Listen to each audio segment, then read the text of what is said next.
not OCD, but unable to think of things. Cool. Your face is cool, Shaq. Thank you so much, Brandon. I needed that. Why dubs, man? Why dubs? Why dubs?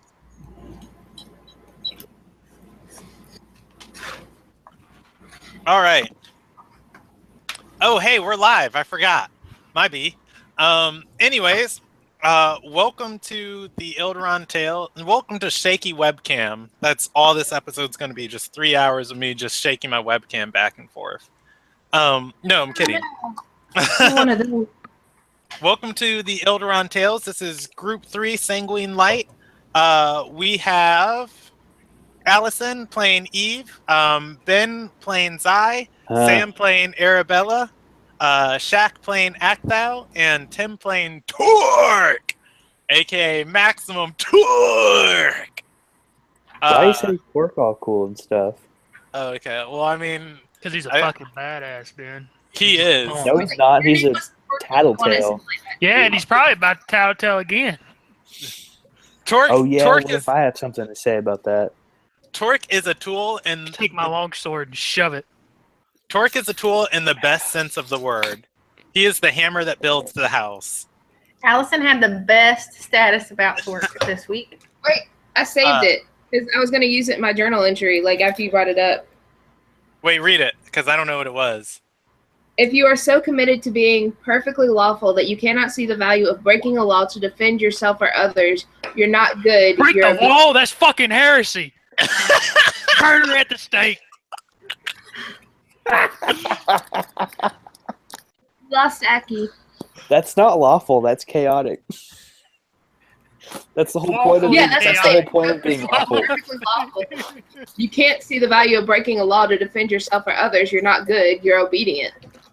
That's the whole thing about being lawful, though. Like, I mean, you can in D&D, you're lawful good, but in both sense of those, you could lean more to one way or the other. Like, society's been really good to me, so I'm a little bit more lawful than I am good, or on That's the sense of that you quote of, yeah, on the sense of that quote, you could be more good than you are lawful sometimes. But, alignment is never a perfect thing. It's a rough representation of your character. And I always say alignment reflects the character. The character doesn't reflect the alignment, Like, my character is lawful good, so therefore they're very just and upright all the time, If you kill like someone who doesn't deserve it, I'm just changing your alignment to, chaotic neutral or whatever. And it's like, not that you have to play in that way, but that's just what your alignment is right now, how the rest of the world views you. All right, party, let's go evil. He almost already has one party that's evil. I don't think that he needs another. Already ahead of you on that one. All right, we are back to 2 shacks. We went from no shacks to 1 shack, 2 shacks to no shacks to 2 shacks. All right. No doubt we multiply. When we last left Group 3 off, you guys had just dispatched Tyrant Robert and were trying to figure out what to do with the undead children inside his lair. Once you guys were finally able to come to a decision and get them into Lady Nakart's care, you guys released a lot of information that kind of shook her to her core. She ended her meeting with you abruptly and had to head off to handle the weight of the information that you gave her, that she was essentially throwing kids in a pit to die. Then, yeah. Then from there, Zai and Arabella got hints all night that Lilfear was out and moving about the city, but nobody really bothered to find out what she was doing or where she was going. And she had an unfortunate run-in with a paladin you guys had met. This paladin happened to be a hunter and eliminator of secrets, and mostly having a very large disdain for any reckless magic users. and she captured Lilfear. And when you guys were going to find this paladin, Makana, you stumbled into basically what was a torture session, where Makana was trying to interrogate Lilfear, and Lilfear was doing pretty good on her saves to resist until Eve walked up and cast another zone of truth on her, on which both Lilfear and Makana failed. So we're going to pick up from right there. Within Eve's zone of truth is Eve, Lilfear, Makana, and Arabella. The rest of the party is there too. In front of you is a very bloodied, half-naked slave tied to a wall. And next to you guys is Makana Laurel, the paladin described earlier. If you guys want me to go into her appearance and what she's doing, I can. She is also unarmored right now, and her sword is sticking into the wood of the bed frame in the room. Can I pick up her sword? Yeah, you can. What's everybody else doing? I was gonna ask, can I cast Healing Word on Lilfear? Yes, you can. We're gonna go ahead and get around from everybody.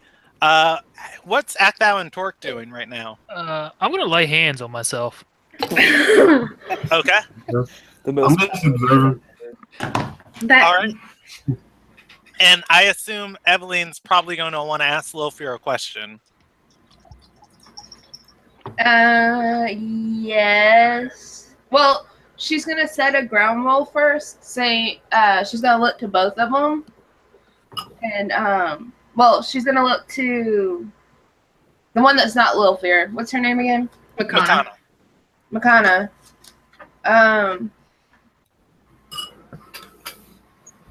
She's gonna look to Makana and pretty much say, okay, I'm gonna help you out, but at least for now, I need you not to hurt her anymore.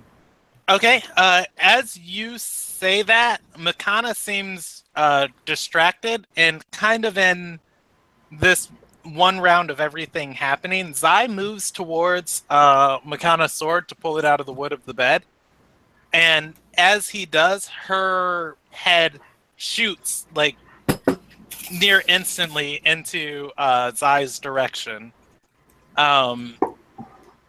She intently stares at you, saying nothing. So I picked the sword up? Do you? Yeah. He's a brave boy.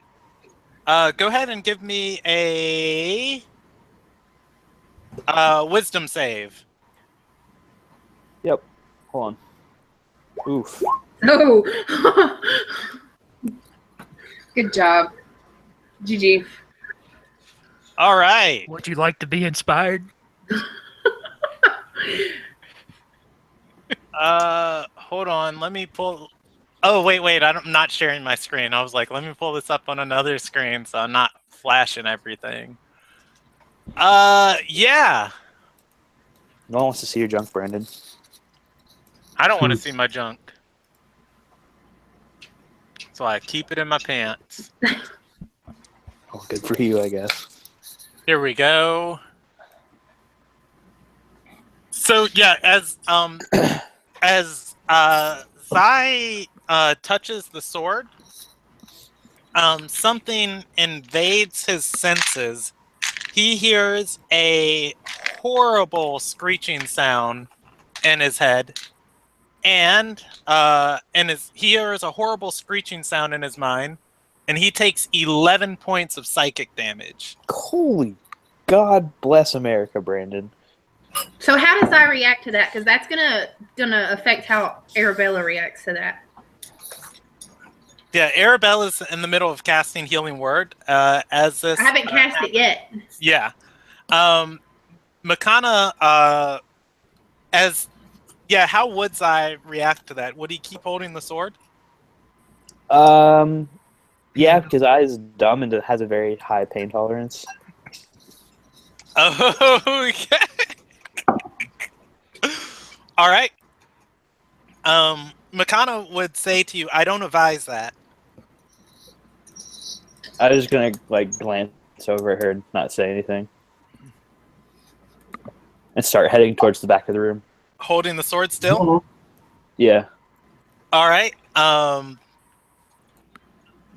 You still hear a horrible screeching sound happening inside your head the whole time this is happening.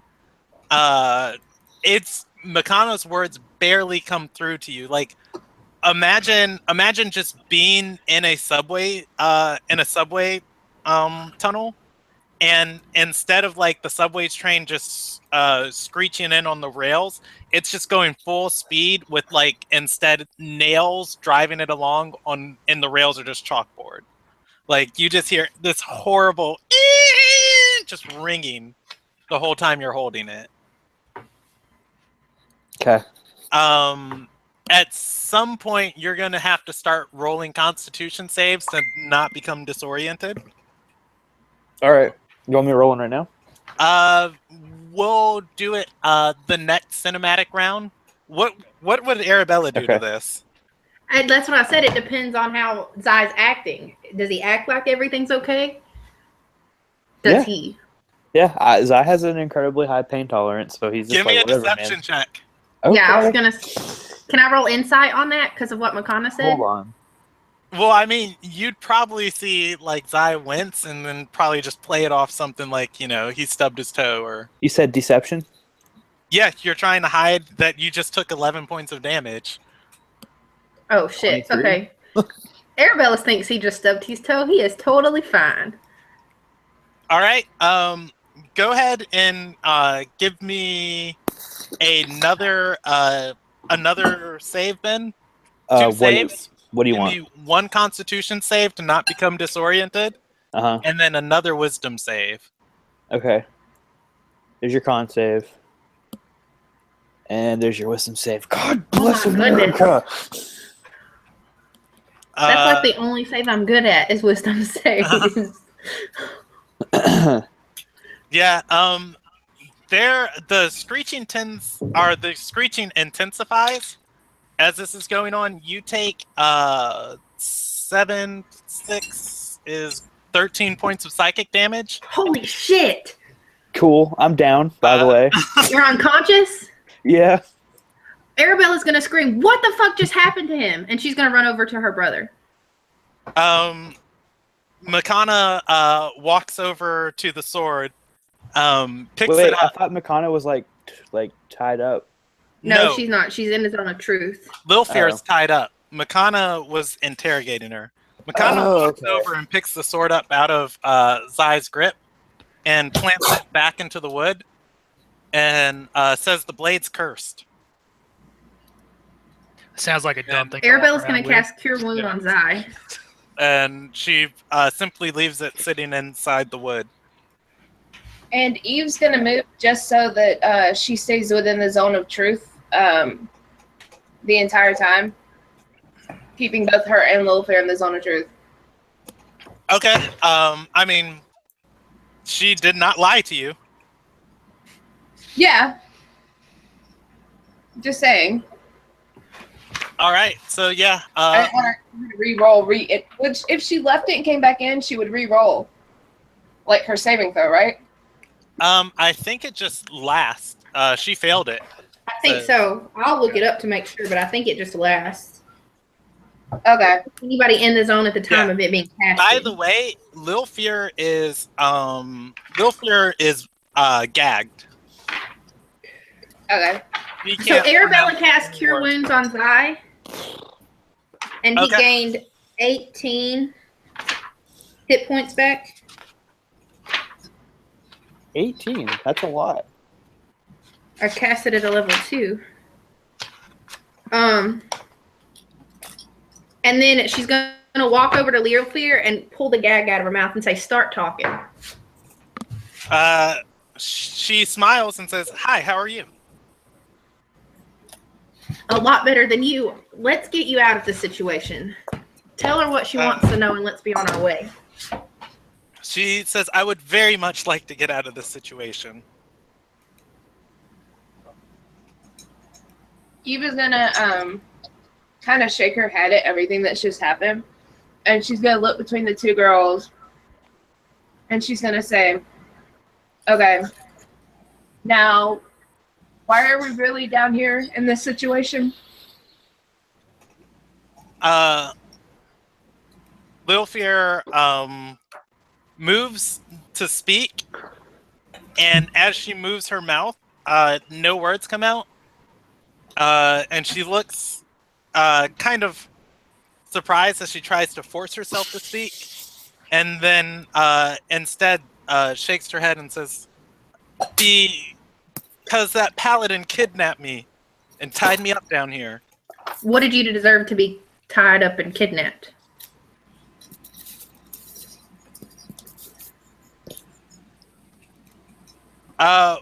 Once again, she tries to speak and is stopped.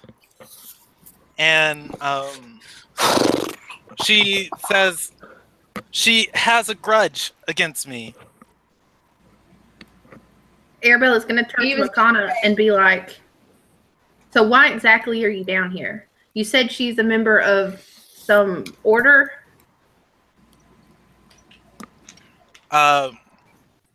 Makana nods and says, and she'll do anything she can to talk her way out of this situation. Well, I think she's realized that she can't lie to us now. So what were you asking her? She says, I want to know why she's in town and what she's doing here. And Lil Fear once again bursts out, interrupts Makana, and says, I'm here because you tied me up and I'm locked in this dungeon. It's awful. What are you doing in Summer Villa? Because I can't leave because I'm tied in a dungeon and I'm locked up. Eva's gonna like kind of give Arabella a look, saying your questions aren't going anywhere, and she's gonna kind of butt in and say,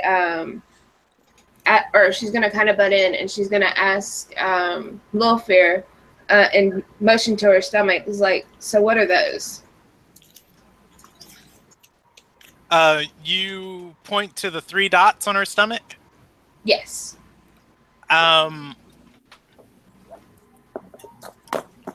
She is silent. Obviously, she doesn't want to tell us, Eve. If she had nothing to hide, she would speak. Eve, she can't tell a lie, but she is not compelled to answer. Exactly, which is the same thing as a mission. Eve is gonna like kind of walk over to Lilifere and like whisper in her ear and say, you know, I've got your back and all I want to do is help you, but I need you to help me help you. Whisper if you must, but we need some sort of answers. And she's going to show that she's like a little hurt that Lilfer's been lying to her. You can go ahead and roll a persuasion check. Yay. Persuasion, where are you? Dang. I'm going to use my inspiration to make that a 14. Okay. She's going to roll insight on you because reasons.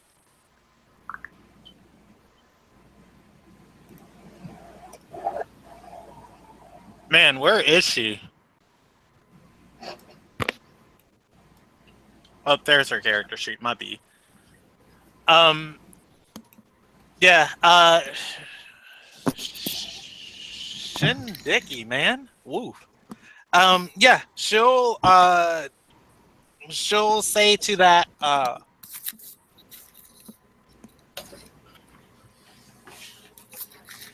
she'll say to that, or in a very whispered voice, I haven't spoken any untruths to you. You've been more than kind to me than anyone here, and I've returned the favor. He was gonna nod and say, "I know, but right now I'm trying not to get you killed." How close are you to her? Like, I'm whispering in her ear. I was gonna ask, can Arabella hear this? Because she's standing right next to her. You moved forward. Yeah, you'd have to make a perception check to try and hear it. But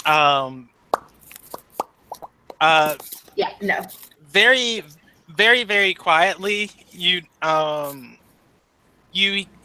hear Lil Fear like exhale on a breath, and she just tucks her head onto your shoulder and just lets it rest there before saying, "For this, I have to die rather than give up information." Hey, Brandon. Yes. While all this is happening, is there any way I could like get up and walk out? Yeah, you can. You can also go back and grab the sword again. No, I want to walk outside. Okay. So now Arabella's gonna cast healing words on Lil Fear. Okay. Most of her cuts close up. How many points do you heal her for? It's 7. Okay. And then I'm gonna reach over and cover her because you said she was half naked. Yes. Makana did strip away most of her clothes looking for the mark. Are her clothes in the room? I mean, they're torn. I mean, they're still on her. They're just not doing very much. Is there like a blanket or something on the bed? There is a bed. Arabella's gonna take the blanket off the bed and give it to Lil Fear. As you're doing this, Makana pulls out her dagger again from her belt and says, "This is going nowhere," and walks with it with purpose towards Lil Fear. Arabella around and address Makana and say, "You're not helping things either." And then she's going to ask her, "Why is the information that you seek from her so important?" She says, I've only seen that mark turn up before. I've only seen that mark turn up before major cataclysmic events happen. Arabella's going to ask, what exactly does the mark mean? Not that she's a member of whatever, but what did they do? Why are they so bad? She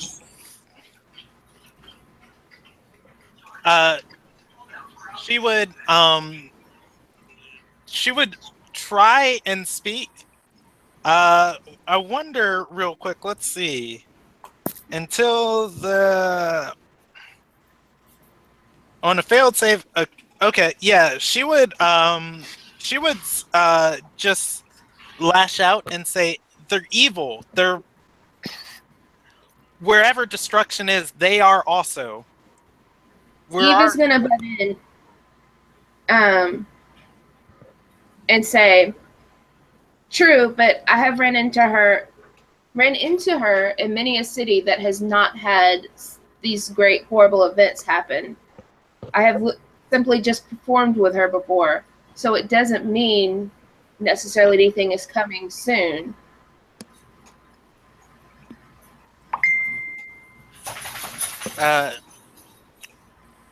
She, still holding her dagger, says, "Wherever their agents walk, death follows."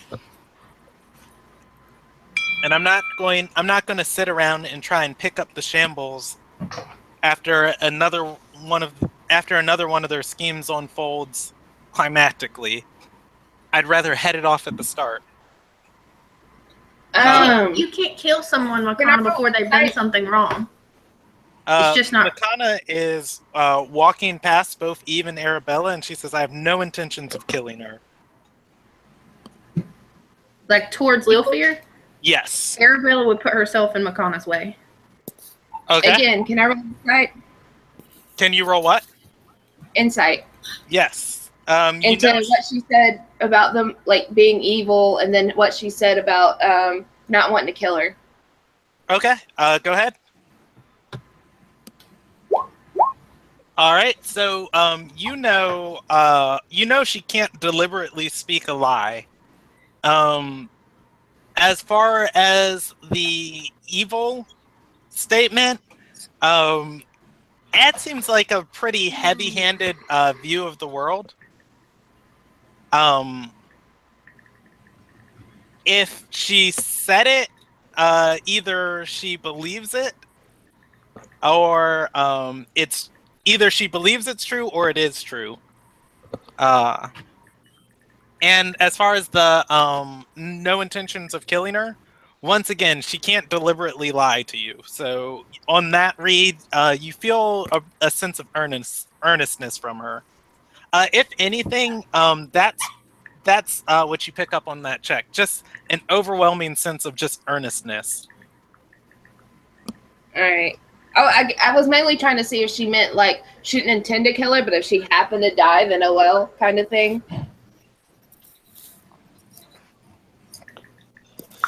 That's what I was trying to pick up on with that one. But Eve is gonna turn to Lilfear and ask her. She's gonna ask her, "Do you have any rebuttal to these claims?"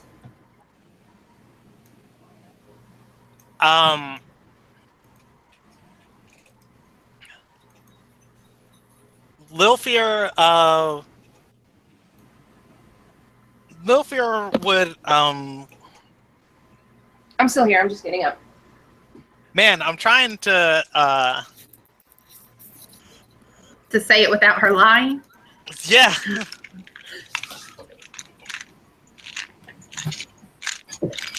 I'm gonna roll a percentage die for her. And I don't know if you heard me, Brandon, but Arabella's going to step between Lilfear and Makana.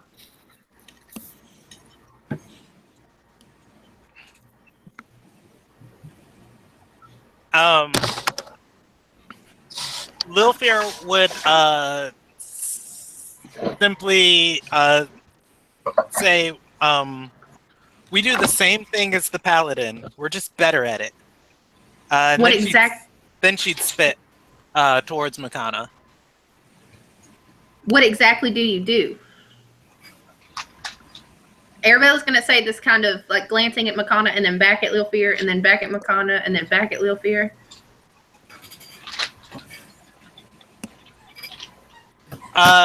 She says nothing. Arabella's going to raise her eyebrow and look at Makana and say, "You? What about you? What do you do?" She says, "We prevent tragedies. We provide stability to the world." I'm done letting her weave her web of words. She'll speak now. I know how to get through to her. And she shoves you aside. You can give me a reflex save against, or you can give me a opposed acrobatics check. Both have a -1. Woohoo! Hey, it's a 16. A 16. Let me look on Makana's strength modifier, and she's got +4 in athletics. So she rolled a 15, but got a 19 on the check. So I fall over. Well, she shoves you aside, pretty forcefully, moving you out of the way. Can I cast Hold Person? Yeah, you can. She raises the dagger in front of Lilfear. Go ahead and roll me. Oh wait, I have to roll a. They have to make a Wisdom save. Okay. Holy bejesus! And during all this, it's so low. Yeah, trying to force a paladin to fail a Wisdom save is not going to be that good. She rolled a 21. She shrugs off the effects of your magic. Arabella's just going to say, I want nothing more than for you to get the answers that you seek. Just don't do it this way. What was Evelyn doing? While all that Or was Eve? going on, Eve was going to tell her, well, obviously you don't, because you had your time with her before we showed up and had found out nothing. You may not intend to kill her, but at this rate, you're going to before you find out what you want. Let us help. You can roll me another persuasion check. Come on, Eve. You're supposed to be good at these. Woo! 18 and 18.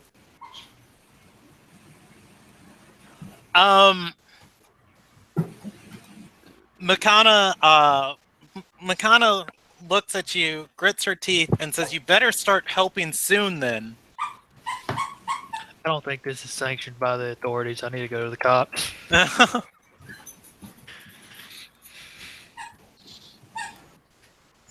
Eve is going to sigh and say, well, if we're going to help, we need a baseline of information, and neither of y'all are helping much with that. Arabella's going to ask Makana, do you have proof that she's done something illegal? Torque will be happy to turn her into the authorities. Makana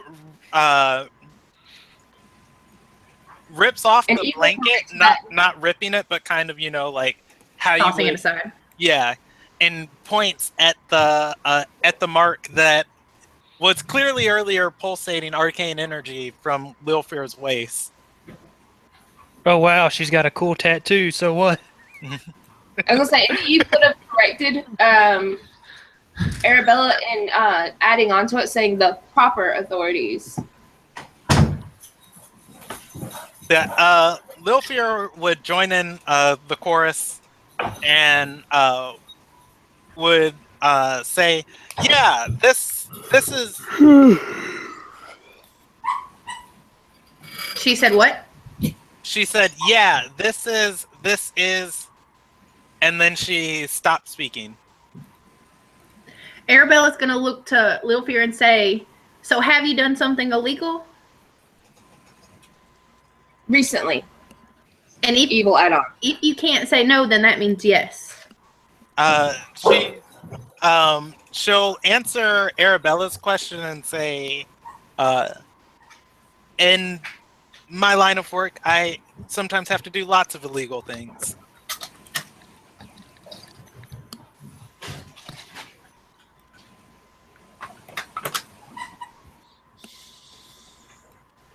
Eve is thinking. Like murder? Has she murdered anyone? Yeah, let's start at the highest level of crime and work our way down. Find out what she's done. So what is that guy's name from the ethics Does Torque council? actually say that? Yeah. Yeah, to that, she'll say, not intentionally. Evil, not evil. Ask her, have you ever taken a part of any of these so-called catalysmic events? Directly. Or indirectly. Or indirectly.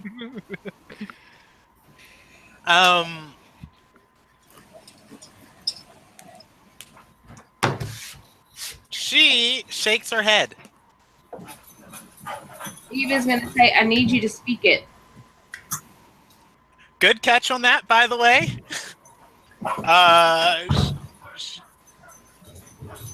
She does not speak. I'm gonna take that as a yes. I need to go get the cops. We should just kill her.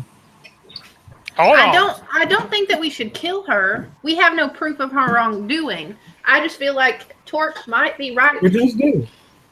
We just proved she went over. I feel like Torque might have the right idea that we need to turn her into the authorities. And then do what, Eve? I was going to say, go ahead, finish what you were saying. And just let them figure it out. I was gonna say Eve is gonna I killed her.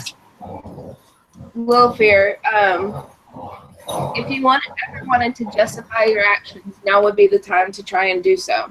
What did Acthou say? We should kill her, pretty Yeah, much. just kill her.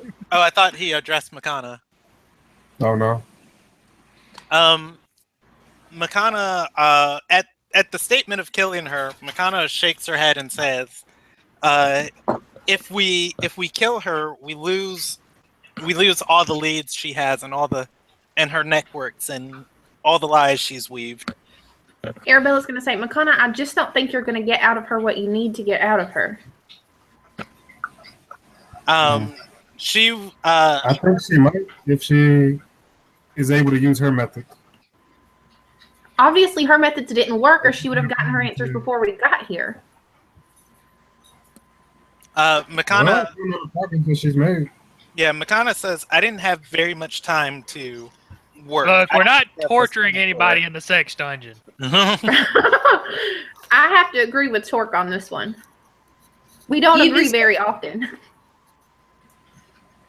Eva's gonna interrupt and say, I have an idea. And she's gonna address Makana with this. Why don't you let me have her for a night? I go where she goes, I don't let her out of my sight, and see what I can find out. It would probably be a lot easier to talk to her without all this, and she's gonna gesture towards the room. If you want, I'll give you something and promise that I would bring her back, or we'll have information for you by tomorrow. Lil Fear nods excessively and says, I think that's a wonderful idea. I'm going to walk outside. I don't. She's an escape artist. Eric, what is the guy's name that's with the Ethics Council? Typhus Seasons. His ass is gone. Yeah, I gone. know. Arabella's going to look at Lil Fear and go, why were you with him exactly? She was a sex slave. Yeah, she'll say, I was traveling with him from Westwind, the fortress. My master lent me to the general there. And was it you that we heard leaving after we left? She nods. Where did you go after that? Oh, wait, no. Well, she nodded, so. Yeah. She says,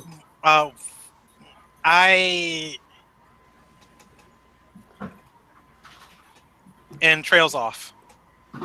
Eve is gonna look to Makana and say, well, how about my offer? Makana points furiously at Lil Fear and says, the only way she gets out of this is if she talks. Otherwise, I can afford to stay here all night, all morning, all the next day.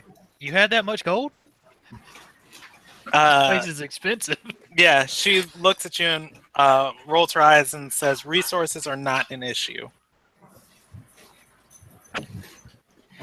Arabella's going to stop and look at Makana and then look back at Lil Fear and go, do you know anything about what we encountered? Where were we at that we met the Terra, Brandon? You guys were in the Oculus of Shadows? Mm-hmm. That's what I rolled an 18 on persuasion. She beat that? Who, Makana? Yeah. No, you rolled that 18 to tell her not to kill Lil Fear, or not torture. Yeah, to not torture her with the dagger. Oh, well, can I roll again for my idea? Yeah, you can try. It's going to be a real high DC. You're not getting it on that. Is Lil Fear going to answer my question? What did you ask her? Arabella asked her if she knew anything about what they encountered there. She... About my cousin. And Tyrant Roberts. She nods and then says it was something unfortunate that should never have happened.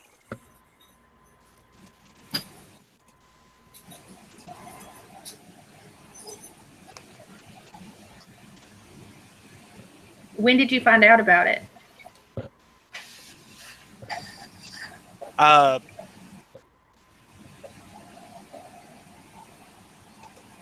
She says I was told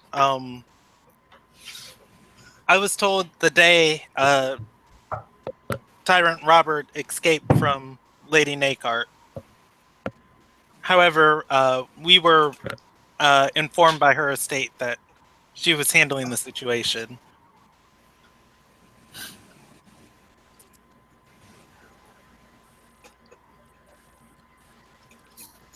Arabella's going to look at Makana and say, what exactly do you need to know from her?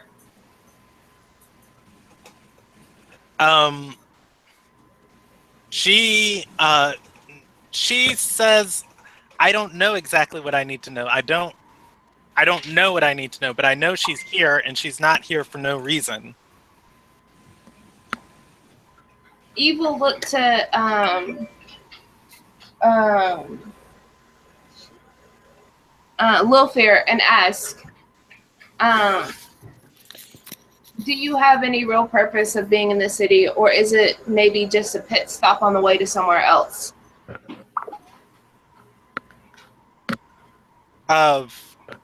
She says it may have started as a pit stop, and then some adventurers caught my eye.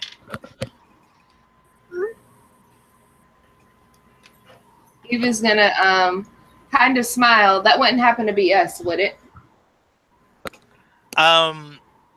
She nods and then begins to blush a little bit. Kind of blinking her eyes a little bit too much at your statement. Eva's gonna like smile, but also say, I still need to hear you say it. She says, she blows a kiss towards you, just with her lips as she's unable to use her hands, and says, I've never been able to resist a pretty face. Trying to stray from the subject, aren't you? Eve is gonna kind of roll her eyes at that and say, it's a very vague statement and doesn't exactly answer the question. She's gonna say, yes, it was you. Eva's gonna laugh and say, is that so hard? And then she's gonna ask, would your staying in town happen to do anything with the happen to have anything to do with the missing tolls? She shakes her head and says, coincidence. Or wait, actually, no, yeah, that statement would stand.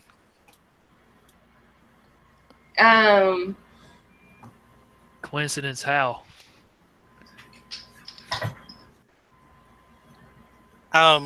She says, I was traveling through and it happened while I was here.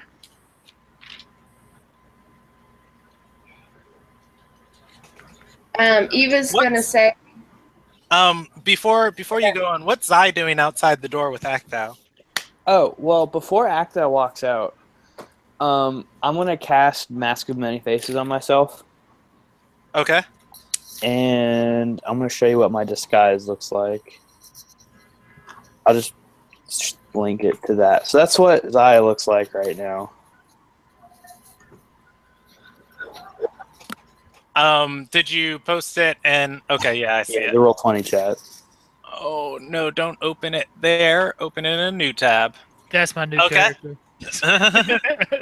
So that's what I'm going to disguise myself to look at, and I'm just going to start like hobbling down the road away Okay. from where we You were. are in a basement. Okay. You head back upstairs? Yeah, like I'm gonna when I walk outside, I'm gonna cast that on myself. Okay. AKA, And nobody can see me cast it on myself, so they don't know that's me. all right. As you're walking out, the life of the tavern, this was pretty populated before you guys got here, or rather when you first got here. You can hear there's the life of the tavern has kind of died down. And as you step upstairs, there are four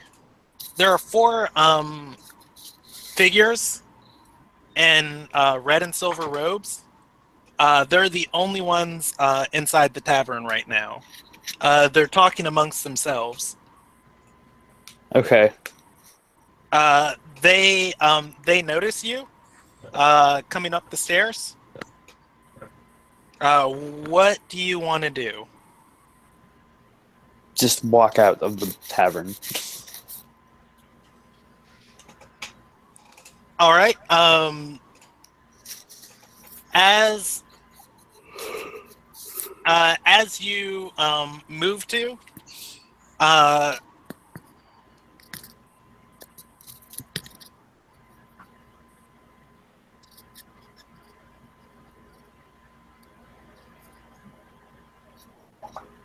You still there?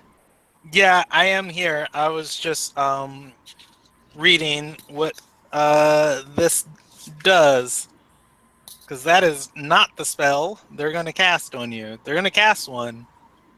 Here we go.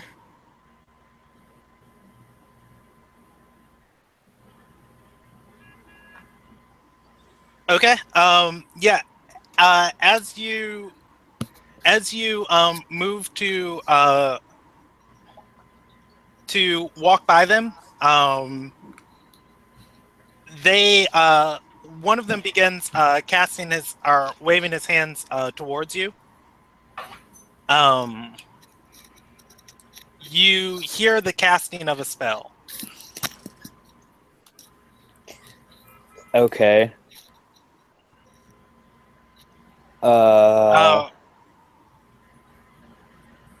mean, I can't really do anything about it.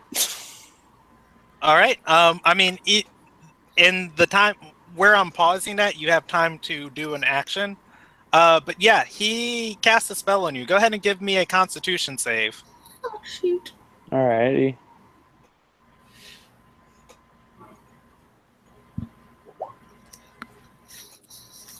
What was the result? 16. 16? Yeah. How many hit points does I have right now? 11. Hey, wait, how does he have 11? I gave him 18. Yeah, I was at -7. Oh, no, this edition you go to 0 when you're rolling death saving throws. Oh, You don't go okay. below 0 and you automatically get all the health you get back, right? Freeman? I think when you match your health and negative hit points, you die. Though. No, that's a general rule, but you're at 0 and anything healing brings you back above 0. So yeah, you would be at 18. Okay. And unfortunately, Zai feels a creeping wave of death kind of invade his body. You fall over unconscious. Seems pretty par for the course. You don't know what happens from there. What's Akthau doing when he steps out of the room? There is no Zai here.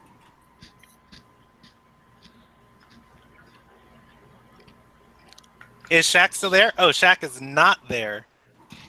All right, I'm going to roll to see. We'll just come back to him. All right, so back in the room. We left off with Evelyn or Eve trying to. What was she trying to do? Persuade Makana. Yeah, persuade Makana to let Eve have welfare from the night, or in some way just kind of let Eve have like some one-on-one time with Wilfir. Makana is going to shake her head and roll an insight on you, and she's going to start eyeballing you suspiciously. She's going to say, I don't think you understand how rare it is that we capture one of their agents alone. Yeah, so is it a good idea to break the agent before you get anything out of it? She's going to start looking around suspiciously and say, what were you guys doing at Tyrant Roberts' our hole Fucking earlier him up. tonight? Arabella's going to say that my cousin went missing and her journal led us there.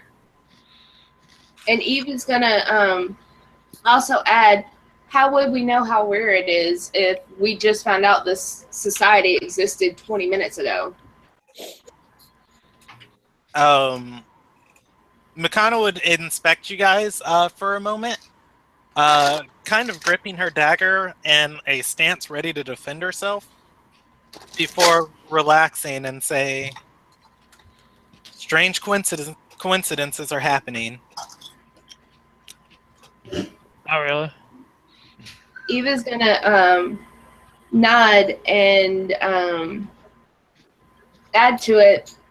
To be perfectly honest, I want to help both of you because you have both been helpful to us. But I don't know how to do that but I can't figure out how to do that if both of you keep fighting me.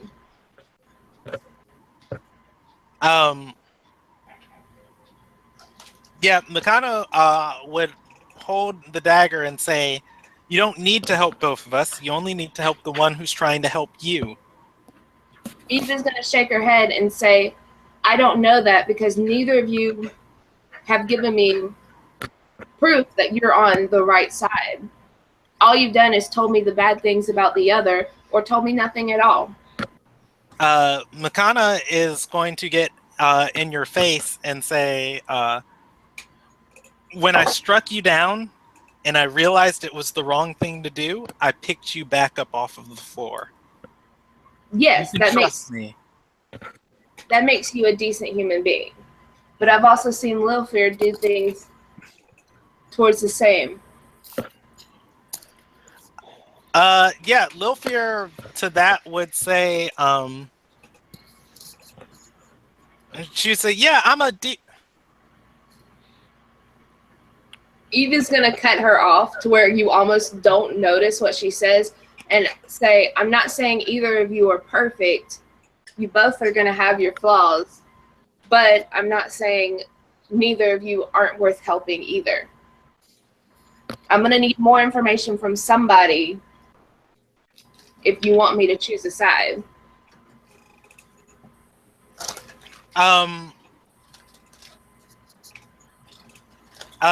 Lilfir shakes her head and says, I can't give you any information. Well, wait, that would be a lie. She's going to say, I'm not allowed to give you any information. I'm sorry. I truly am. Who can? What's going to happen if you do? She says, I don't even want to think about it. Possibly exile. I doubt they'll kill me. Arabella's going to lift her hand up like in an exaggerated way and point to Makana and go, she may not have intend on killing you, but she will not be upset about it if she does. Isn't death worse than exile? Lilfir opens her mouth to talk. Then there's a knock on the door.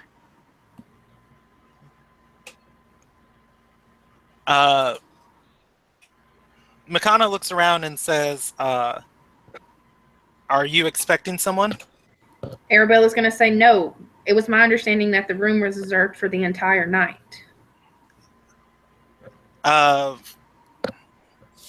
Makana moves to the bed and grabs her sword. Seemingly not having any issues picking it up. And then opens the door.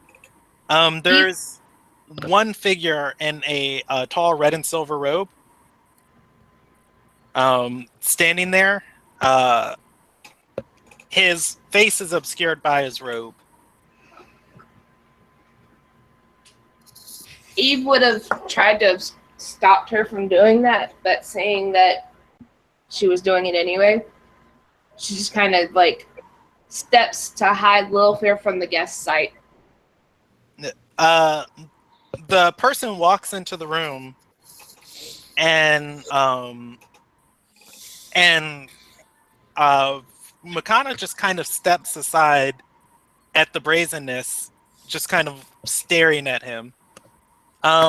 He takes off his cloak, revealing a long head of blonde hair, and says, Lilfair, you've done well, not divulging anything.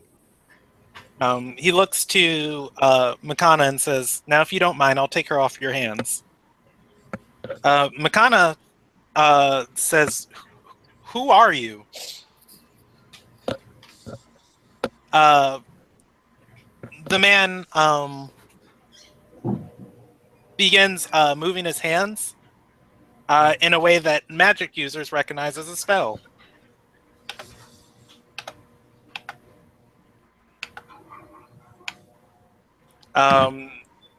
At this moment, if you guys have any reactions or swift actions, you could cast them.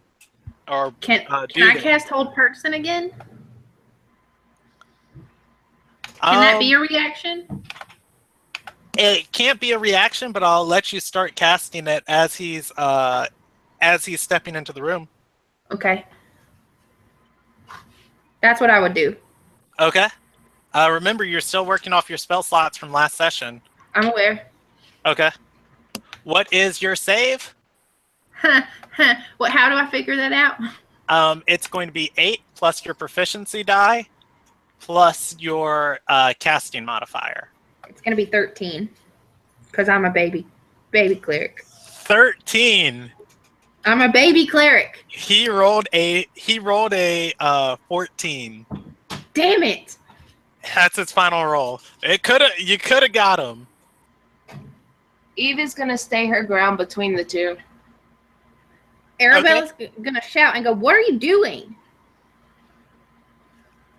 Oh, I've already cast. I will have to talk to. I wouldn't be able to talk I have yet. to see if he has a spell slot for this spell, actually. Also, we had a long rest last session after the big fight. Yeah, Yes. we did. You did. So I hadn't cast any spells since then. Okay. I was just making sure I didn't miss something. I was like, wait, did I forget something that happened? Oh, he... You know what, Brandon? That second whole person didn't happen because I cast Cure Wounds at a second level for Zai earlier. Okay. Yeah, my bad. He used his only 7th level spell on Zai. 7th level spell. We are level 4, Brandon. Yeah. You are just the worst type of person, but I don't really care. You continue. In Brandon's defense, we weren't supposed to come across these people at all. No, not in Brandon's defense. Yeah. It was Everybody all in group 1. You got everybody. Go ahead and give me a Everybody, go ahead and give me a wisdom save. Oh, that's not Including only good me? one. Fingers crossed.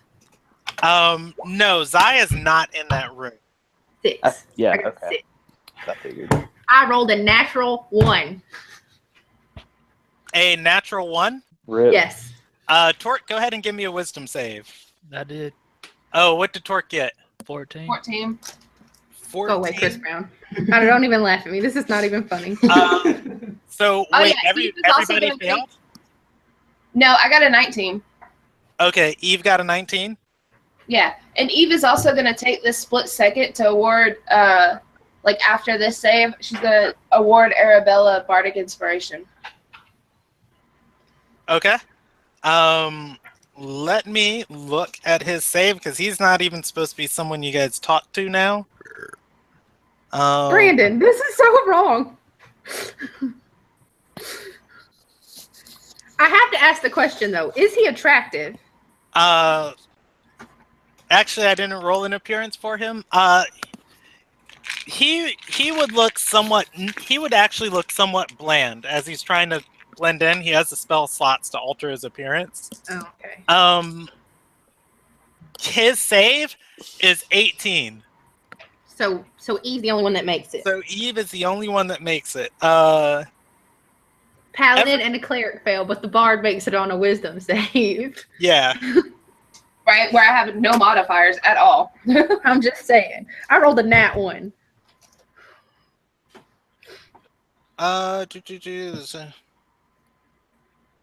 Everyone but me died instantly. Hey, I have a second character rolled up, so let's go. He tells everybody as he kind of moves some materials through his fingers, he simply says, stand down and pursue this questioning no longer. Everybody feels compelled to just leave Lilfir alone. But I can resist it, right? You can. Did Makana fail? Makana did fail on a 17. Holy smokes. Yep. Has he walked into the zone of truth yet? He is not. He is at the entrance way of the door. All right. Eve is going to ask him again, who are you? And stay where she is. Torque didn't have any intention of fucking around anyways. He's just leaning on his warhammer. Arabella just didn't want anybody to get tortured for no reason. Yeah. He would say, see, even I would like to tell you that, but we are sworn to an oath of secrecy. He once again begins casting spells and says, don't worry, when all of this is over, you won't remember much. Eve is going to say, like, hell I won't. All right, you can go ahead and give me another wisdom save if you'd like. She was going to do something with that. Okay, what are you going to do? She's going to cast Tasha's Hideous Laughter on him. You know what? You know what? It landed. That's a really funny joke. He rolled a nat 1, and that's hilarious. He's literally dying of laughter. She told a hilarious joke about how small his penis is. All right, he gets a save at the end of every round. And then Eve is going to turn to Lilfir and say... Lilfir is panicking right now, and she's saying, stop, stop, stop, stop, stop, stop. Eve will say, if you want me to stop, then tell me who he is. She says, he retrieves us when we've messed up. Just let us go. You're making this very painful. Eve is going to kind of glance, and then she's going to look to... Okay, so sure. Go ahead and roll an 8. Whatever. He failed again. She's going to look to Makana and say, why did you step aside? Makana, who is magically charmed at the moment, says, wait, why not? Eve is going to kind of nod, understanding what happened there. And then she's going to look to the man. Everybody can still act right now. You just feel compelled to also do what he said. Do we not get additional wisdom saves? Not Not if you fail. Let's see. On failed save, it pursues the course of action you described to the best of its ability. The suggested course of action can continue for the entire duration, 24 hours. If the suggested activity can be completed in a shorter time, the spell ends and the subject finishes what it was asked to do. Torch walking out of the dungeon. Yeah. Okay. The dude's laying on the ground, right? So I'm just gonna kind of step over him. Akthau is not on the ground. Akthau is not there. No, he's No, laughing. the- He's on the ground laughing. Oh yeah, he is. Torch is gonna kind of walk out. Eve is gonna cast a suggestion on Lilfir and tell her, "Come find me as soon as you can." And then she's gonna undo Tasha's hideous laughter on the guy and say, "You may take her now." What's your save DC? My spell save? Yes. Should be a 13. Third. I love how you keep better track of my stuff than I do. I just your proficiency modifier is a 2. You have a 3 in charisma because you told me that already. Yeah, she's right. Plus 8. All right. As soon as you let up the spell, the man stands up and says, "I should kill you for that, but very few people ever get the better of me with magic." Instead, he hands Eve a sheet of parchment. Walks over to Lilfir on the wall, and grabs her and teleports out. Eve is gonna look at the parchment and read it.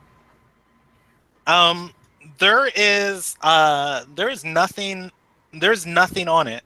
There are 3 dots. They look similar to what was on Lilfir's waist. Hey, However, Brandon. they're just dots to you. Hey, Brandon, I don't want to call you on anything, but you just said he used his only 7th level spell, and teleport is a 7th level spell. It is this edition, isn't it? Yeah, so he would probably take a few moments to get Lilfir out of her chains. He throws a smoke bomb and runs. Yeah. And crap! Do you guys would- still see me? Oh. Yeah, would instead walk out and say, "Don't follow us," and then walk out of the room. Eve is gonna tuck away the parchment quickly before McKenna notices. Oh, she's noticed. I mean, she's there. She's just, She just couldn't ask any more questions because he compelled us not to. yeah, she doesn't feel compelled to follow him whatsoever or pursue Lilfir. Yeah, you guys are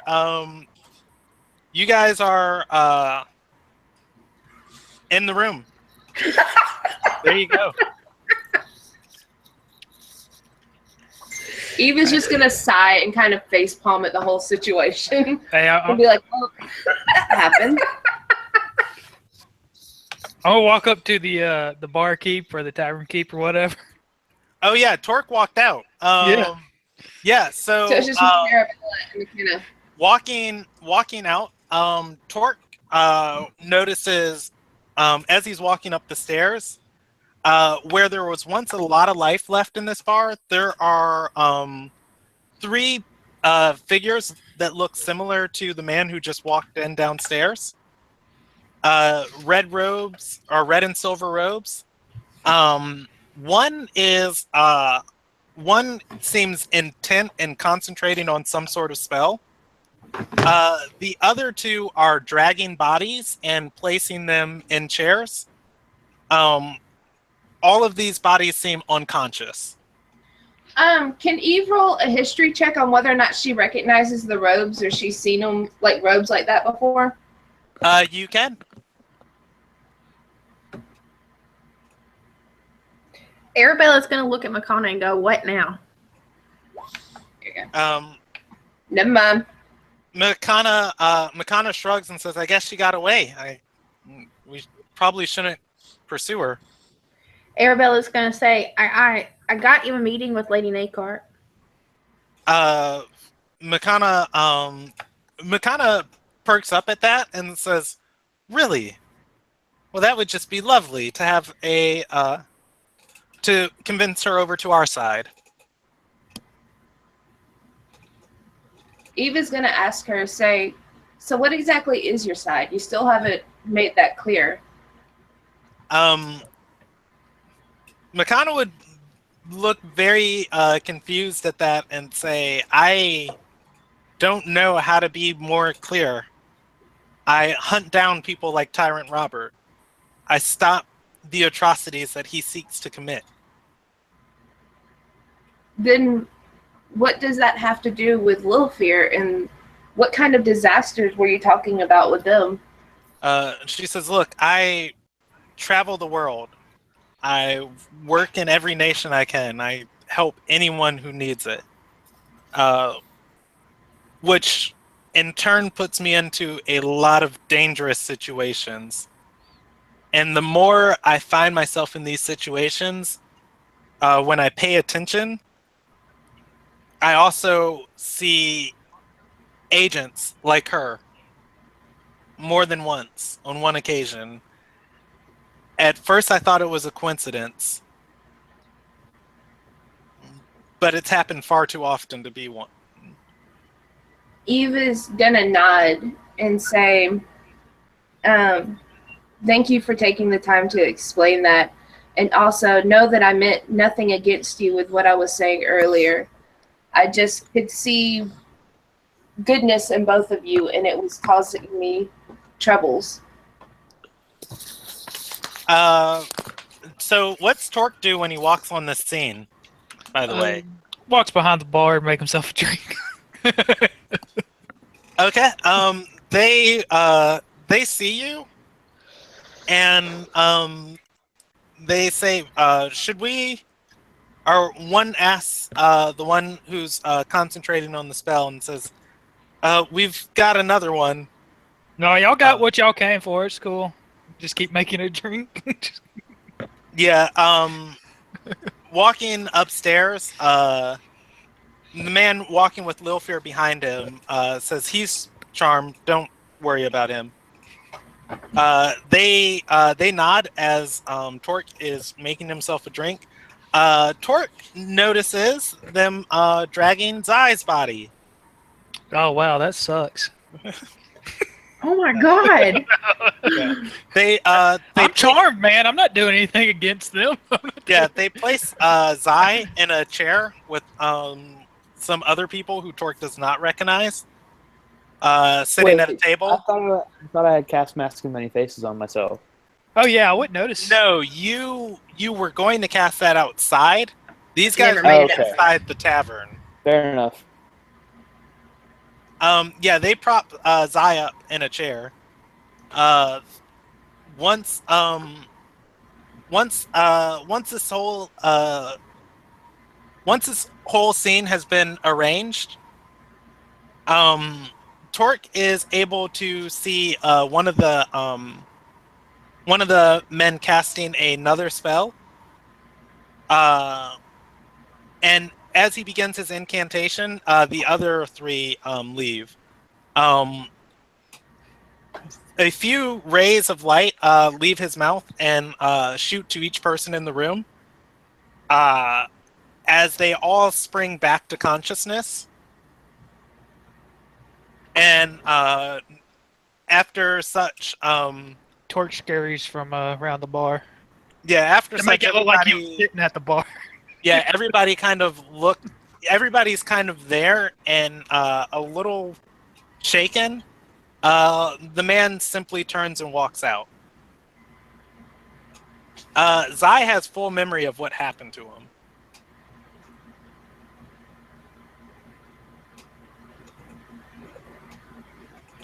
Yeah, you see Torque behind the bar. Everybody's kind of rubbing their head and standing on the up. other side of the Yeah. bar. I'm just kind of like sit there for a moment and look around. I'm looking for the tavern keep too. Okay. He's there, slumped over the bar. He gets up and says, and as this is happening, he screams, "No! What? Oh!" And he looks at everybody else who seems to be coming to on the same note, and says, "The Kalkin are trouble." He looks at you and says, "Did you convince that woman downstairs to leave yet?" Oh Those yeah, men, who were they? we took care of them. She's gone. Well, one of them's gone. The other one's about to be gone. we just taken care of it. He rubs his head and says, "I want no business with those magic hunters." Oh yeah, they're scary. So you got a reward for taking care of that business downstairs. How much did he say he was going to pay you? I don't think he even mentioned one. He did. Yeah. He Did did. he? Hold on. Let me pull up my notes. Because he would have forgotten by now. It wasn't much. It was like, how much were their rooms a piece? It was whatever the cost of the room was that we paid him. He said he would give us our money back if we got her out of his way. Yeah, Okay. I think it was 50 gold. I feel like that's what it was. It's either 40 or 50. That's what I had. Yeah, he hands Torque back. I think it was 40 actually. Hey, that's my gold. Yeah, he hands Torque the 40 gold and says, yeah, of course. I thank you. No problem. You might need to get up and tend to your tavern a little bit. It looks like they moved some things around. He looks back and says, Who were they? I don't know. That's not a lie. Yeah. So yeah, what's the rest of the party doing downstairs? Go ahead. I was gonna say, I think I just, I had just told her that, I didn't mean any harm by it. Like, I see goodness in both of them and blah, blah, blah.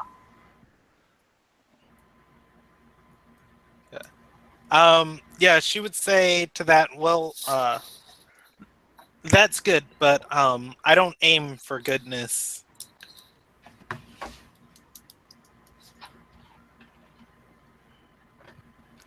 With that, she would take her sword and say, there's still much to do in this city.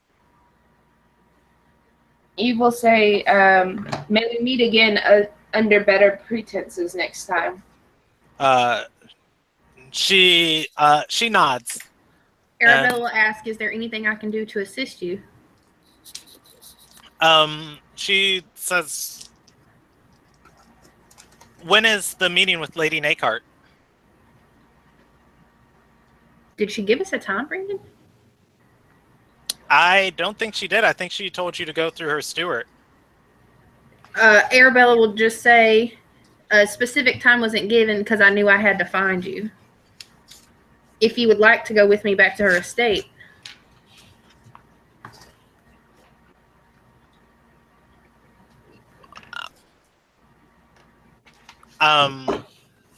She kind of rustles her hair in a way of fixing it up and says, wait, now? I mean, you can always come back to our estate beforehand if you would like. She says, yes, I'd rather meet you at a appointed time. Very well. You're just, when you arrive, just let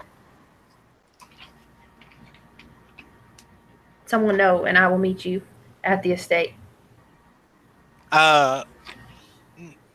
She says, is a day too much to ask for?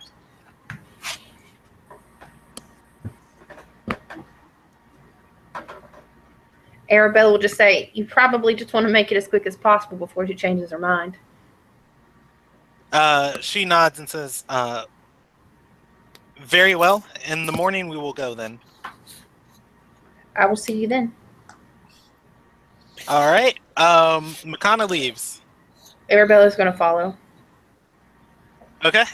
Walking upstairs, you see a group of people all in the tavern kind of realizing that, whoa, what has this dude been putting in this drink? What just happened? A couple of them are like horrified. Zai is sitting at a gambling table, and you've never seen the people that Zai is sitting with before. What would Zai be doing at this point? There's a bit of money on the table, and some drinks. There's not one at his seat, as he wasn't originally sitting there. He was just placed there. I'm gonna get up and kind of wander outside, disoriented. Okay. Dying twice in one day, man. Yeah. Does Arabella see him walk out? I think that probably happened before Arabella gets there. Torque would. Then when she gets Acthau's up there. Acthau would follow Zai. Arabella would ask when she gets up there, ask Torque if he's seen her brother. Yeah, he left. And then she's going to walk over to the bartender and be like, she's gone. Where's my money? Yeah, the bartender would say, and I gave you your gold back. Your paladin has it. Arabella's going to turn to Torque and hold out her hand. Yeah, 30 gold. 40 gold. What? No, it's 30. How much money I gave the man? Do you? I do. It was 40. Do you? I do. Roll of wisdom. Torque's just messing around. Look, Torque has a sense of humor.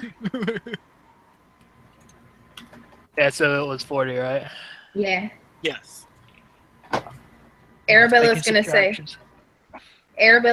say thank you for at least semi-helping down there. Yeah, Torque was actually real controlled, man. He was so good. Torque is always controlled. Arabella's going to ask if he has heard any... Arabella's going to ask if he will take a walk with her. Torque is drinking right now. Arabella will say, I'll pay for your drink. These are free. The bartender looks at you and says, wait! Whoa! Arabella will ask how much.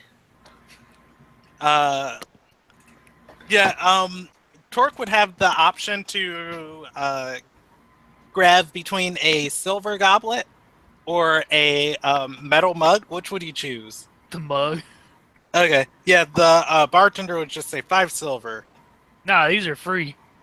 Arabella will place the gold on the table. These are part of our reward, you remember? Like, the reward, which really wasn't reward, because you just gave us the money that we gave you to go down there. So, Arabella will just place do you want to try a check with that? Sure. Arabella just places a gold on the table. What do you want me to roll? You could either do a deception to try and convince him that that was the original arrangement, or persuasion as like, hey, you didn't give us anything. Like 25. That's a nat 20. Yeah. The bartender would slide the gold back to Arabella and say, you're right. I owe you one. Thank you. 1. Fine. Torque already drank the other one you made. All right. So, yeah, so Zai's outside and you guys are drinking. I need it to be noted that Arabella is not drinking. She's just buying Torque drinks. Okay.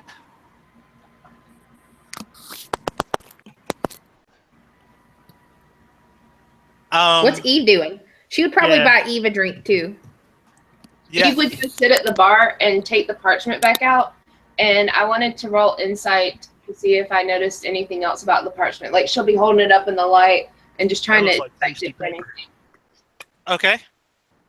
Gotta remember, this is a callback to last episode. Torque tasted the nice paper at the garden post. Oh yeah, you did. I also gotta roll a percentage die. Yeah, you got nothing, man. It's just a piece of parchment with 3 dots on it. From what you can gather, there's literally no other reason he gave it to you whatsoever. Should we take turns looking at the parchment? Can I roll a history check to see if like anything clicks with the 3 dots in that arrangement? Sure. They look like what would be a triangle. You distinctly remember seeing these 3 dots on Lilfear's waist. And Makana called it the silver sigil. She did call it the silver sigil. You also remember Makana saying there's something to do to make them reveal a mark, but it's warded. That they look like that because they're warded. Like invisible ink.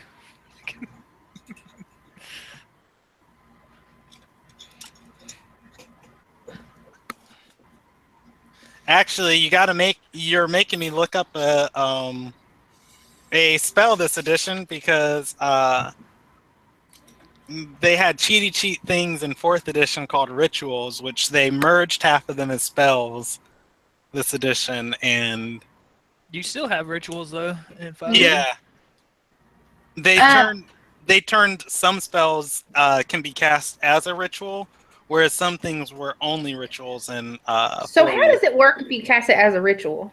You don't use a spell slot, but it takes a lot of time. Yeah, what he said. Yeah, usually it's like an hour to cast. Could Eve cast detect magic on the piece of paper? Yes, you could. Remember, you're still working off your spell slots. I got you at Healing Word, Zone of Truth, and 1 Detect Magic earlier. No. And then Tasha's Hideous Laughter, too. Yeah, I haven't used Healing Word. That was me. Oh, okay. So yeah, I know. I've used up all my level 2 slots. So have I. I need to sleep. Okay, so you cast Detect Magic? Yes. That paper is magical. Ooh, What? really tasty paper. The Magic Man gave you a magic sheet of paper. Does it tell me what kind of magic though? I believe it. Let's see. Detect magic for the duration you sense the presence of magic. If you sense magic in this way, you can use your action to see a faint aura around any visible creature or object in the area that bears magic, and you learn its school of magic, if any. This spell can penetrate most barriers, but is blocked by 1 foot of stone, 1 inch of common metal, 1 thin sheet of lead, or 3 feet of wood or dirt. Yes, you can use your action to do so. Okay, I will. School, I guess. It's abjuration.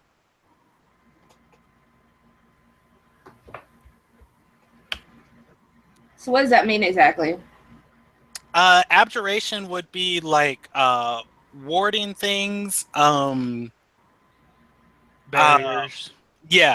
Barriers. Basically using magic to kind of either alter, protect, or conceal something would be abjuration. Okay. You can go into them while I think. So Eva's pretty much just sitting at the bar looking at this thing right now. Arabella's just going to sit down beside her and say, so that was interesting. Eva's going to nod. Still looking at it, but she's just going to nod and say, you can say that again. Arabella's going to ask what you got there. She's going to tell her, just pretty much be like, the dude gave it to me before he left, and she's going to tell her, like, it looks like it's a ward hiding something, and she's going to tell her, like, remind her everything that the chick said earlier about it, and Yeah, she's pretty much just going to tell her what it is.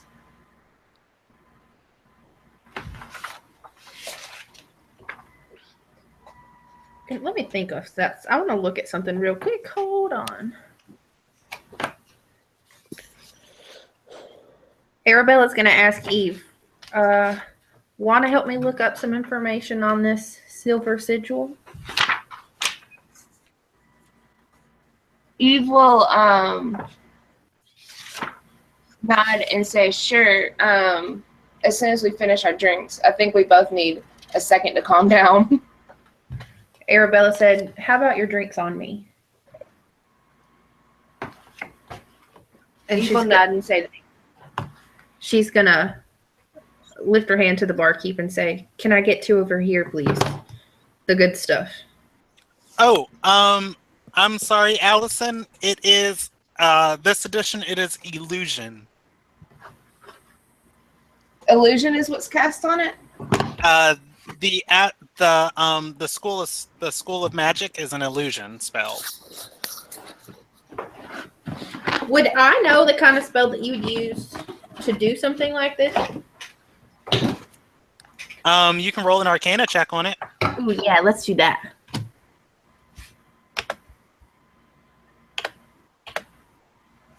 Oh, this is probably not going to be good. 21, natural 20. Yeah, you look at it and just knowing it's a illusion spell, you'd be able to gather that there are some ways to write on parchment using different forms of illusory script and concealing messages. You'd know a spell like this. You could simply dispel the magic if you wanted to. Yeah, the only problem is dispel magic is a 3rd level spell. Also, if you dispel it, you know that it would the message is written in magic, and that the message would go with it too. So Arabella would share that information with Eve. Yeah. Okay.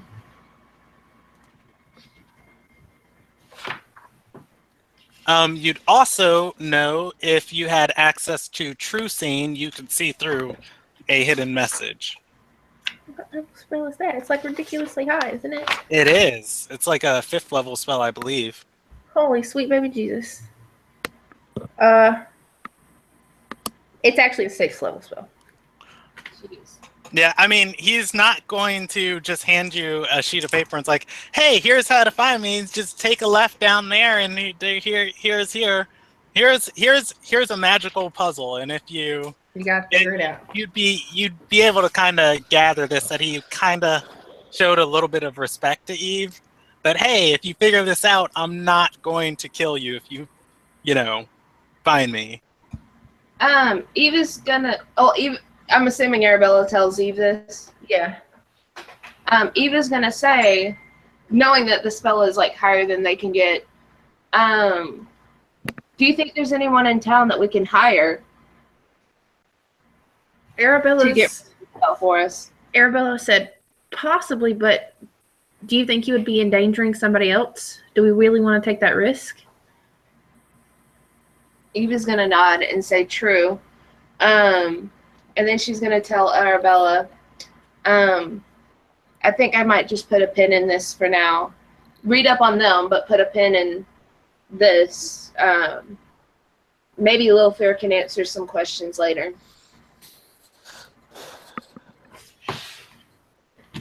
All right. So what's everybody else want to do for the rest of this day? Because we're going to jump ahead. Yeah, I'm ready to go home. Okay. Oh, no, I want to find... Do anything important? I was going to say, Arabella wants to see if she can find her, what's-his-face, Lord Zyshin. Okay. Do Torque or Zai want to do anything important, or are you guys just wandering around? I'm literally trying to wander home. Okay. And not die again. Torque's going back to the estate, too, because he's waiting on a letter from his chantry. Okay. Because you remember he sent off Yeah. that letter about that strange symbol like way back.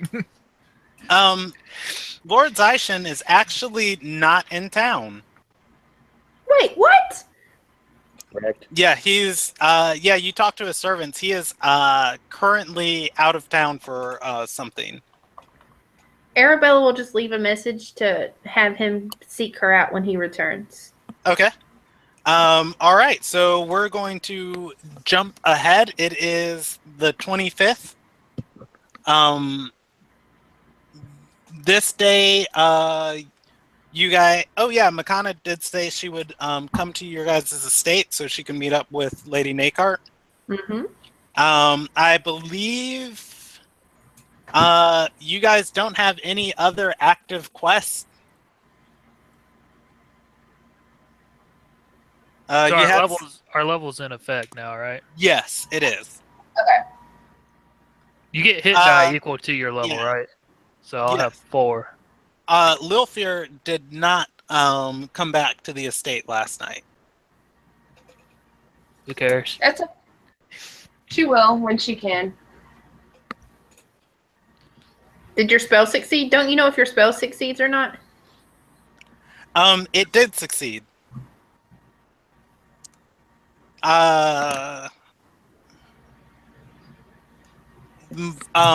Suggestion also only has a duration of 24 hours Mm-hmm. and is susceptible to dispelling too. Well, it hasn't been 24 hours yet, though. Because I'm assuming all that happened in the afternoon. Yeah.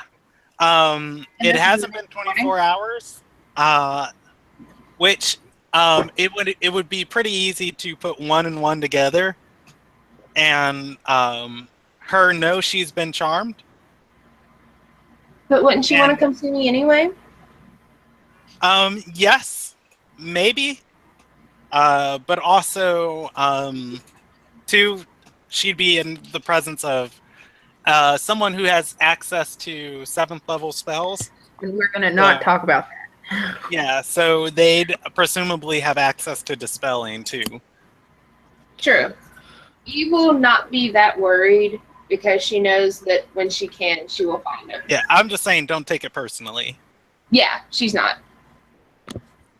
Does your proficiency bonus ever go up? Yeah. Yes, goes up at level 4, I believe. It does. I think 5. 5. That's what I was going to say. I think it's 5 because you get your ability score adjustment at 4. No, hers goes up at 3. Hers goes up at 4. Hers goes to 3. Yeah, yours goes to 3 at 4. Okay, I didn't see it when I was looking up anything. No, If you look at the table, proficiency bonus. Oh no, just kidding. I was looking at your cantrips. Just kidding. You get an extra cantrip at 4th level. yeah. Torque was. I mean, Tim was right. Yeah.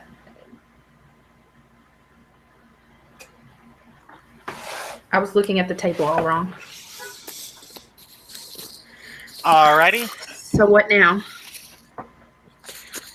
Whatever you guys would like to do. Arabella's waiting on Makana. Yeah, she would be there at your guys' estate early in the morning. So Arabella would ask her if there's anything that she needs to do before she meets with Lady Nakart. Yeah, today she is in full armor. Once again, her armor has glyphs on it. And she has her sword at her waist. Her appearance is well kempt today, and she would simply say, "No, I took care of all of my business before I got here. Now I'm going to go try and make us a powerful ally." Arabella will nod, and then she would just tell everybody that she is going to be with Makana for the day, and she will be back as soon as she can. And she's going to look and say, "Are your companions not coming with us?" I didn't ask them if they wanted to. I just assumed they had better things to do. Well, not better, just other things. Eva's going to overhear this and say, yes, I was hoping to have some time to go to the library today. Or wherever books and research stuff is. Okay. Yeah, Arabella and Makana head to Lady Nakart's estate. What's the rest of the party doing? I'm still heading back to the estate. Well, we've already slept. This is the next morning. Yeah, it's the next Oh. day. Arabella just told you that she's going with Makana to the Nakart estate. I'm gonna go try to buy a horse. All right. Arabella might just ask Aki if he would go with them, since he is her guard. Yeah, Akva would go.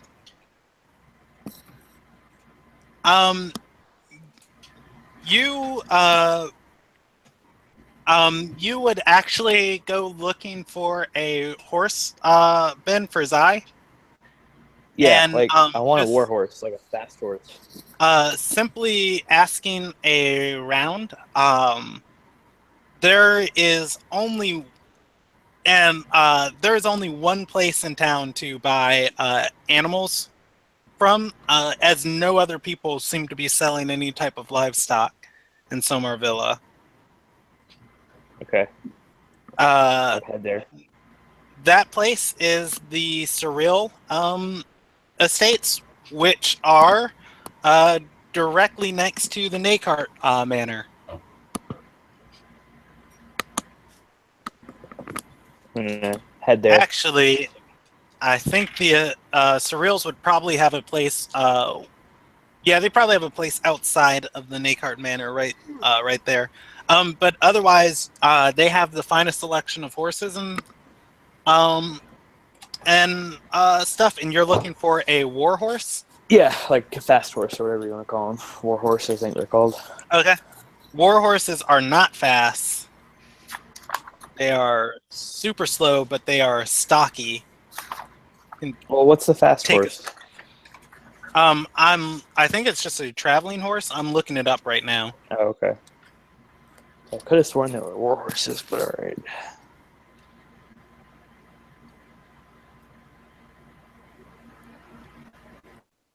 See creature statistics and creature. Ben, do you have a player's handbook handy? I can open one up real quick. Yeah, page 304 of the player's handbook is creature statistics, and you're looking for a war horse. Or no, you're just looking for a fast horse. So, yeah, I'm gonna look through this. They would not have crocodiles. Darn it. What about elephants? Can I buy an elephant? They would not have. What page did you say, Brandon? 304. Have camels. Yeah, they would not have. They would not have crocodiles, bats, black bears, giant spiders, imps, pseudo dragons, quasits, sharks,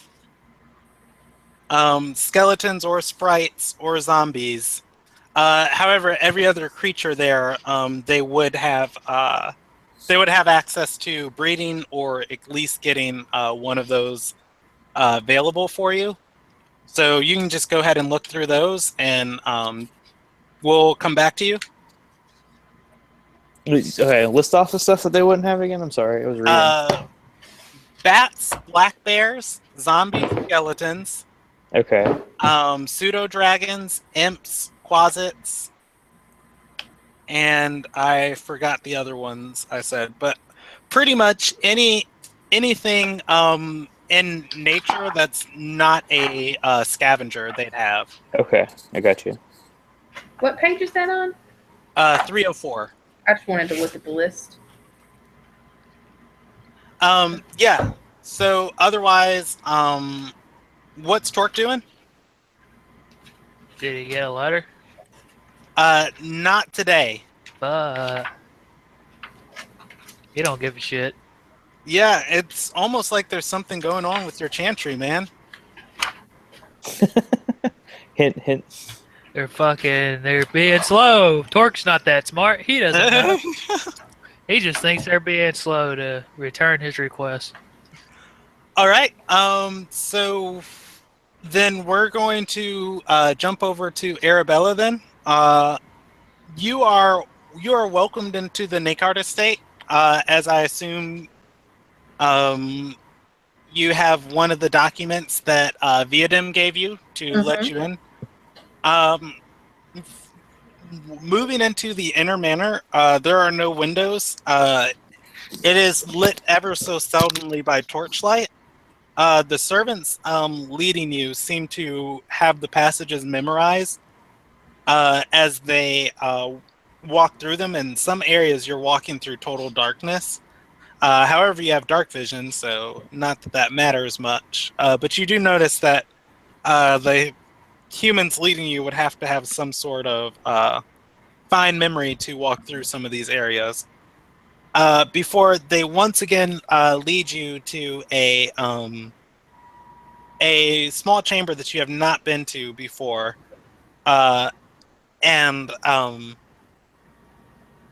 they turn to Makana and say, "It's the lady's request that no metals, armor, weapons, or anything else be permitted in her presence." Oh yeah, let him touch that sword.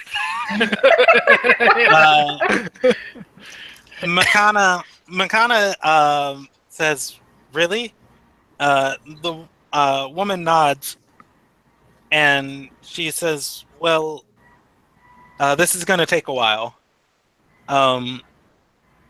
The woman nods once again and leads her to a private chamber. She's led away from you, as it does take 10 minutes to take off heavy armor. So, or 5 minutes to take off full plate. I'm just sitting there twiddling my thumbs. All right. Yeah, she comes back, having no sword, and no full plate.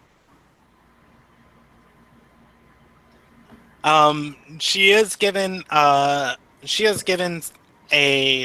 robe of the manor, so that she's not just in simple breeches. And you guys are led into the door. Sitting and waiting for you inside the chamber is once again Lady Nakart, bearing her grim expression as you walk in. And she says, "Is this the member of the Kalkin?" Makana nods and says, "Makana Laurel," and extends her hand forward. Lady Nakart doesn't take it, or doesn't even get up to acknowledge it. She simply nods. Viadim is in the room with her.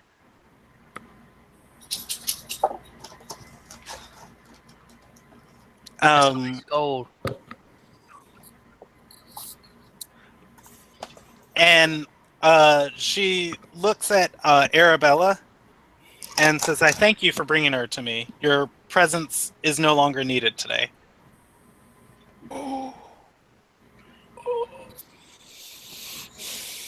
I'm trying to figure out how Arabella would act with that. Let me roll a die.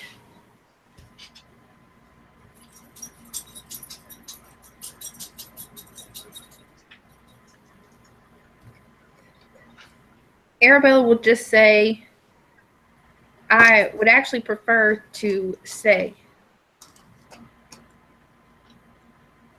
as I did accompany her, and I plan to accompany her on the way out as well." Lady Nakart nods and says, "You may do so, but the matters we must discuss are private in nature." I will keep them that way. She looks at you and says, Normally, I don't see the same person more than once in an entire year. Consider yourself lucky to be at this point. However, when I request privacy, you must understand it is not a request. Arabella will just smile at her and say, "Who better than a Tolls knows how to keep a secret?" And she would say it's better if the secret doesn't need to be kept at all. Correct. Arabella will look to Makana and say, "It's up to you. I will go if you want me to." Yeah, Mikano would say, I'm determined here. Don't worry, I'll be fine. Arabella will say, "I will be waiting for you just outside." All right.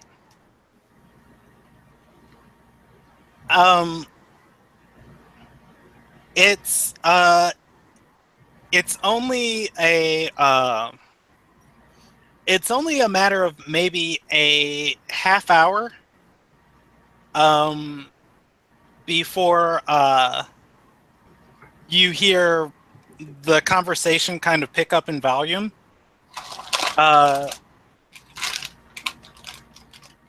And after about a half hour, what started off as intense discussion then elevates to screaming. You hear a tussle, and a very strong thump,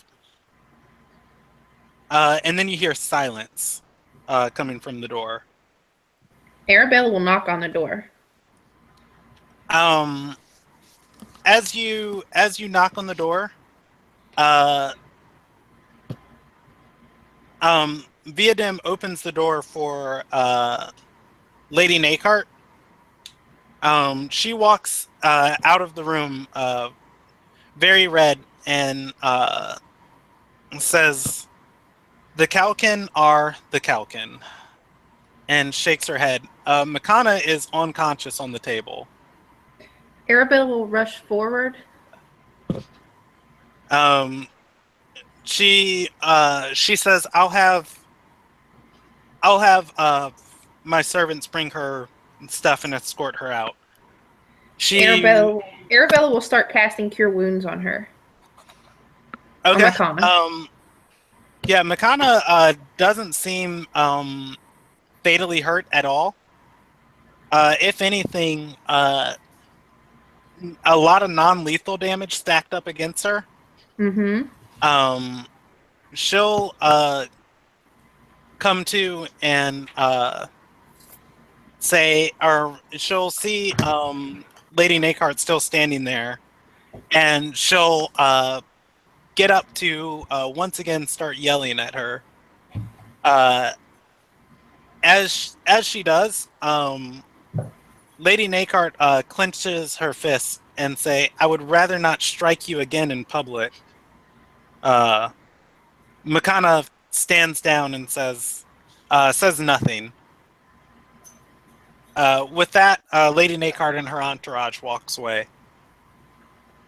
A few moments later, the group of servants that escorted you in are coming back to you.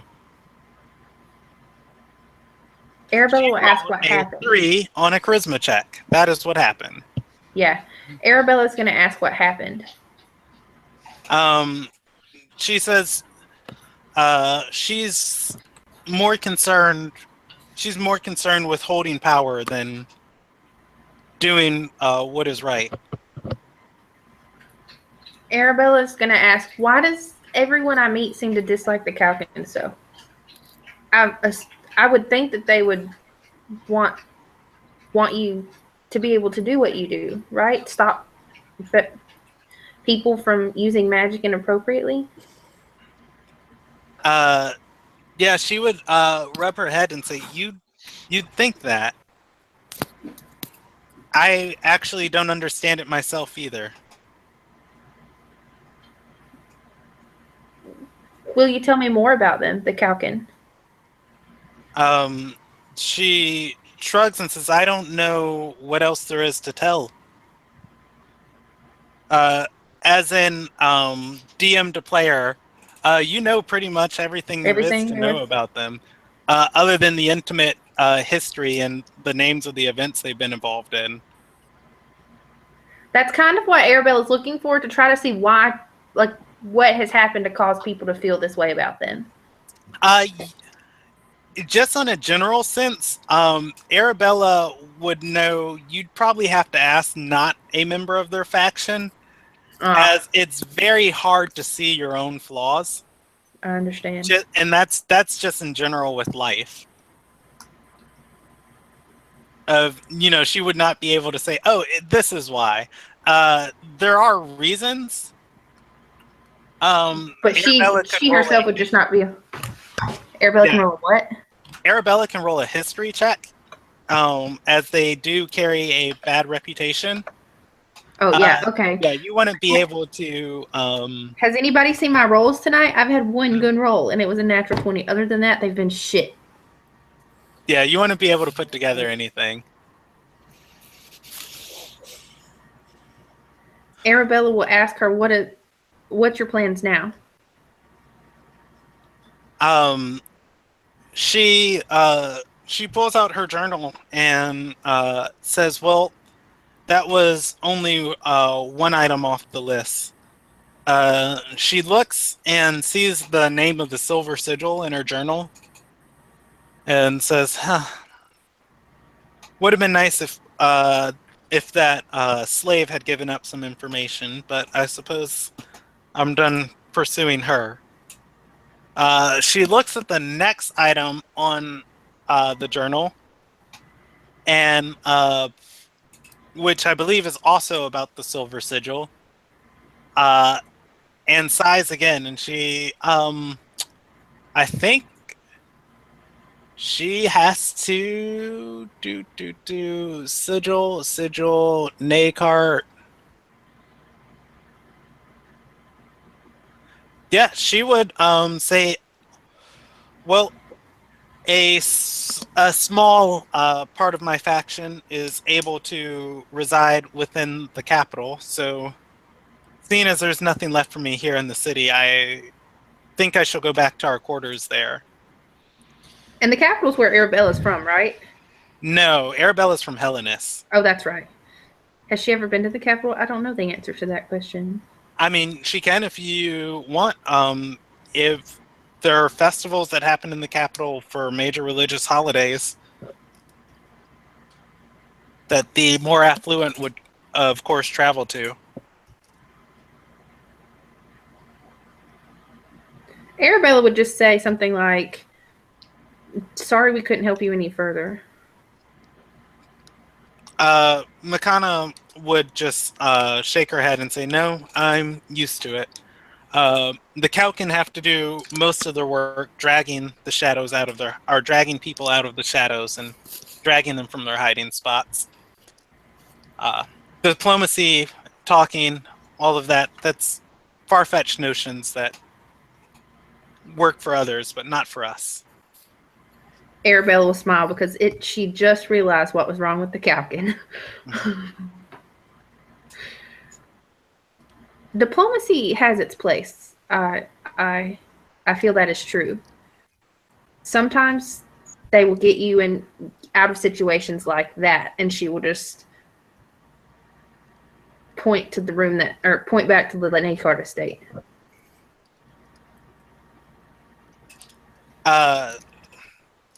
She shakes her head and says, "That woman is deceptive. There's more to her than a simple noble." Yeah, Arabella will stop her at that and say, "Can I ask you a question, Makana? What does it mean when someone doesn't have a reflection?" Don't do it. Makana would kind of think on it for a moment, and she's gonna roll an insight, and she'll shrug and say, most likely some type of terrai, but I'm not really certain. I suppose it could be a curse. Arabella will just shake her head. She'll just say, I learned that of this phenomena recently and just didn't know what it meant. Yeah. She'll say, well, you should find out who cursed them and most likely slay that person. Might restore it. Can't most curses also just be removed? She says, yeah, but the person who put the curse on them is still out there. Why would you not kill them? Sometimes you've got to save. You have to save the ones that are hurt before you go slaying the ones that did the hurting. She'll say, nonsense. The ones that are hurt already. You have to prevent the ones doing the hurting from hurting more. And what if the person who cursed them is dead? She says, well, then that's when it's time to lick your wounds and worry about the after effects.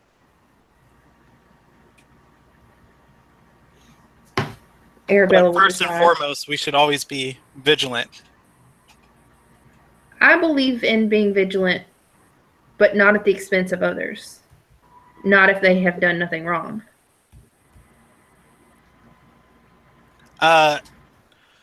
She shrugs and says, well, we can simply disagree on that issue then. Arabella will smile and say, but I will have to say that your methods, they seem to work for you. She nods and says, I was closer to a member of the Silver Sigil this time, closer than I've ever been. Next time I won't let them slip through my grasp.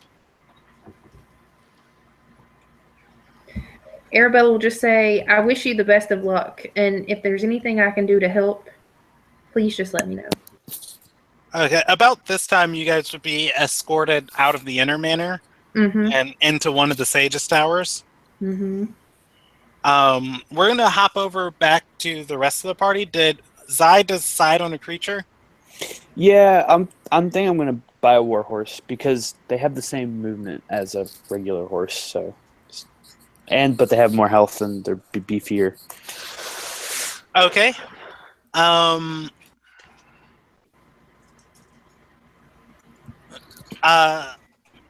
There are a total of grab this. Browsing around here, you are able to one of the surreal merchants are able to show you to their stables. They have 7 war horses here.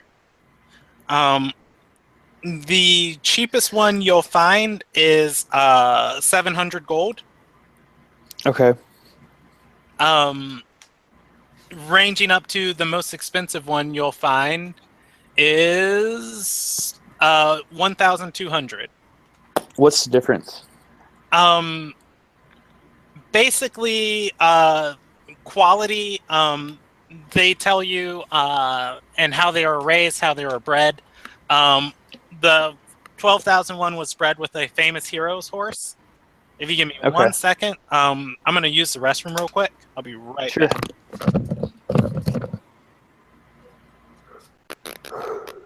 The DM's gone. Now we can fuck everything up. I'm gonna light everything on fire. Is it nappy time? Yes.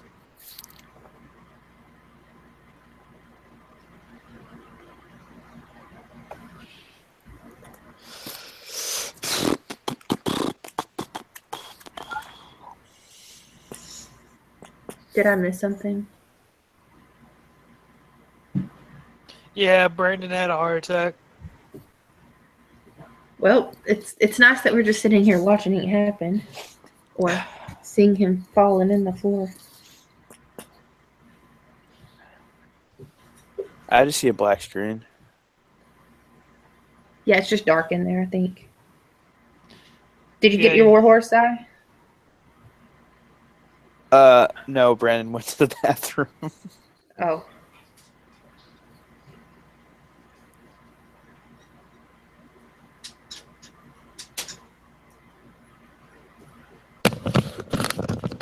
Hey. Hello. He has returned. They told me you had a heart attack. Well, no, been playing D&D for almost a decade. Never once pissed my pants at a session. Not gonna start tonight. You're weak. Did you decide on what horse you wanted? Yeah, I want the big old expensive one. All right, well, you pay 1,200 for it. Yep. Did you want to name it, or did you want them to name it? I'm gonna name it.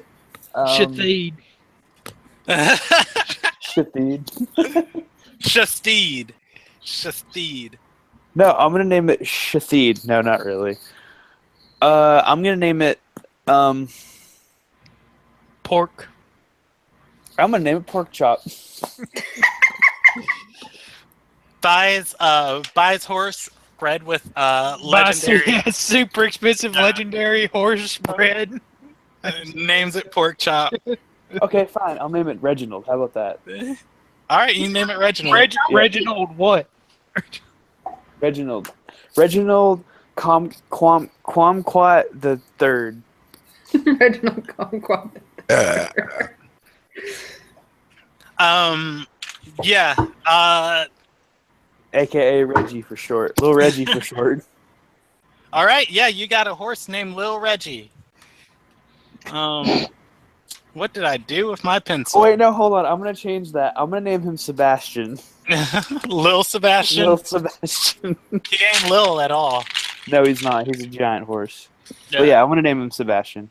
All right. Yeah, you have a war horse named Sebastian. Please don't let him starve to death. All right, I won't.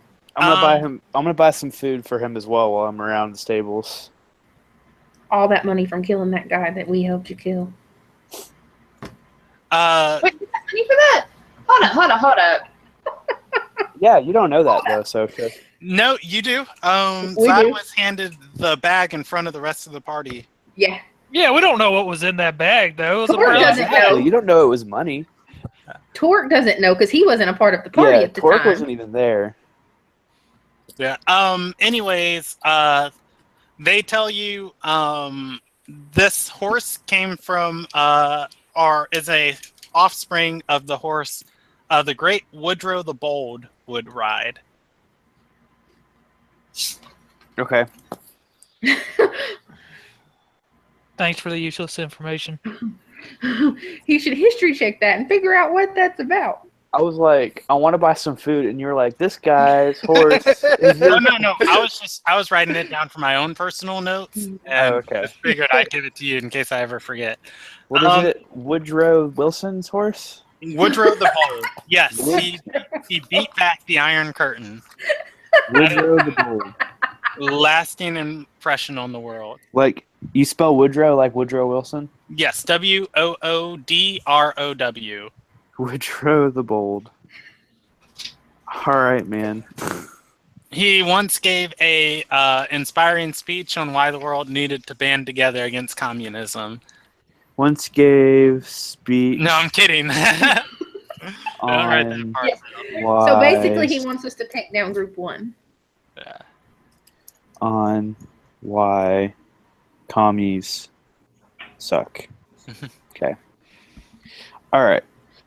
So where can I procure some food for him? I'm actually looking for feed now in the player's handbook. See where that would be at. I thought it would be like animal feed or something. You don't have to feed them. I just Yeah. spent 1,200 gold on a horse. Don't need to feed it. Nah. Yeah, that's where the extra 500 came in too. never needs to eat. Yeah. That's a for good it. investment. Yeah, you'd be able to procure feed for him at the cost of 5 silver pieces for 1 day of feed. Okay. Let me buy like a month's worth of feed. Okay. Let's see. Make sure I'm giving you the right price. Would that be like So- 15 gold? It would be 40 gold, or it'd be 40 days in a month, and Oh yeah, I forgot. The month system there is different. yeah, so it'd be 20 gold. 20 gold. All right. So how do we get more gold, by the way? Not for me. Yeah, do anything to earn gold. If you ask somebody for gold, they'll you can perform, you can do quests for people, you can take bounties. How come people never tip me when I perform? I performed in like 3 bars now. Because you've never performed in a way for tips. You've performed for ambience, like you performed at the fire for Kraylor when he came.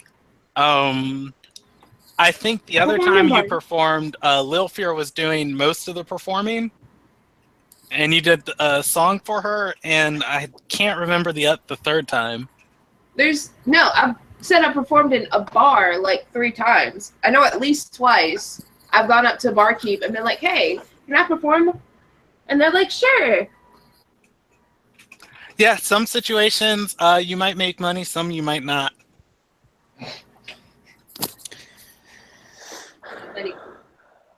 Just saying.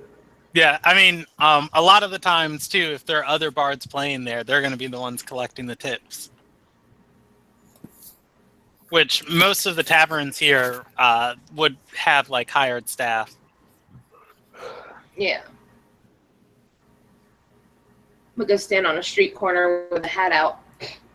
All right, Eve's pimping today. No, I'm at a library today. Yeah, what are you looking for in the library? I'm looking for anything about the silver sigil and the 3 dots. Anything about the stone that I have that has an eye on it. Oh yeah, you do have that stone.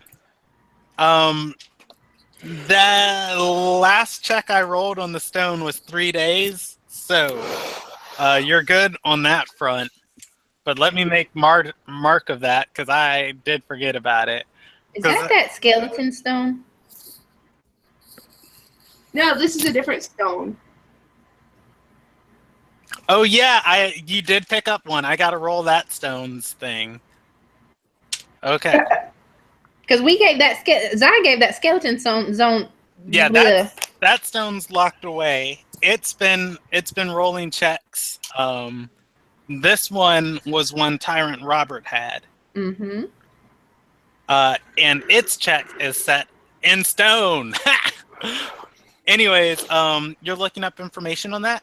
So the libraries you're able to find in Somar Villa, of course, are the ones maintained by the Chantries of the Four Ascended. You can go ahead and tell me one more time. You're looking for information on that mark. Yeah, the 3 dot. Well, the silver sigil in general, but the 3 dots, and then the looking up information about the stone with the eye. Like, if I could find anything about either, hopefully both. The silver sigil. You can't find anything on that, but hold on one second. I gotta pull up my drive. You can't find anything on the silver sigil per se, but in your quest of pulling out everything silver, you find 2 different books that address the subject. One One is a recordings of an adventure. They say in the woods of Ililnagai, they fought a werewolf, a massive hulking of a thing, something. Well, they wouldn't even describe it as a werewolf. They describe it as a half man, half wolf thing, and that they were thankful for when they were on their final hour, they were able to ward the beast back using a silver holy symbol they had on them, and make it away from the fight alive. Other than that, the only other book you're able to find is a book about world politics, and it talks it's titled The Silver Conclave, and it talks about a structure far on the other side of the sea, in a place called Galena Mave, where members or different world leaders come together and form various different alliances, and how influential this conclave is on influencing different people. Okay. And what grabs your eye on that book? It's actually not titled The Silver Conclave. It's titled Galena Mave. However, there are where the dots would be. There are. I'm going to draw on roll 20.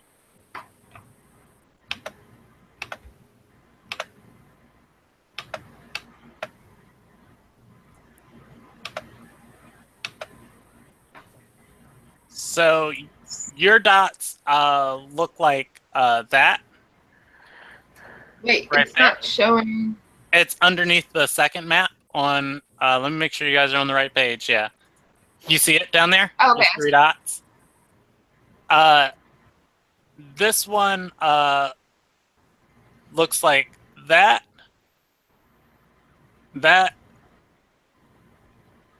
And then that, and that's kind of the symbol for the Galena Mave, or that's on the front of the book. Did you draw that in roll 20? I did draw it in roll 20, and I have a really shaky mouse hand. If I was on my other, it's on the bottom right hand corner of the map page. You scroll all the way down. And Okay, over. I see it. Okay, good. Yeah, I have a picture of it. I'll upload to. Well, no, I actually can't upload that to the group chat because that's not the right one. But yeah, I'll draw it by hand and upload a picture of it tonight. Wait, I was trying to draw it real quick. See if I got it right. So it's like that, and then it goes like that. Like that. That.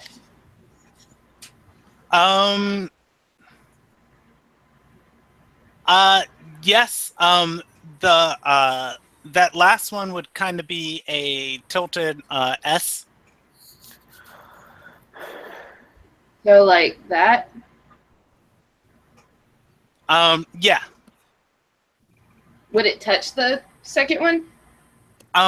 Yes, they would all touch, but it's not gay if they don't touch, but I guess it is. But no, yeah, otherwise you do recognize the symbol. Well, you don't recognize it. It just catches your eye. Okay. To read through either of the books, it would take a decent amount of time.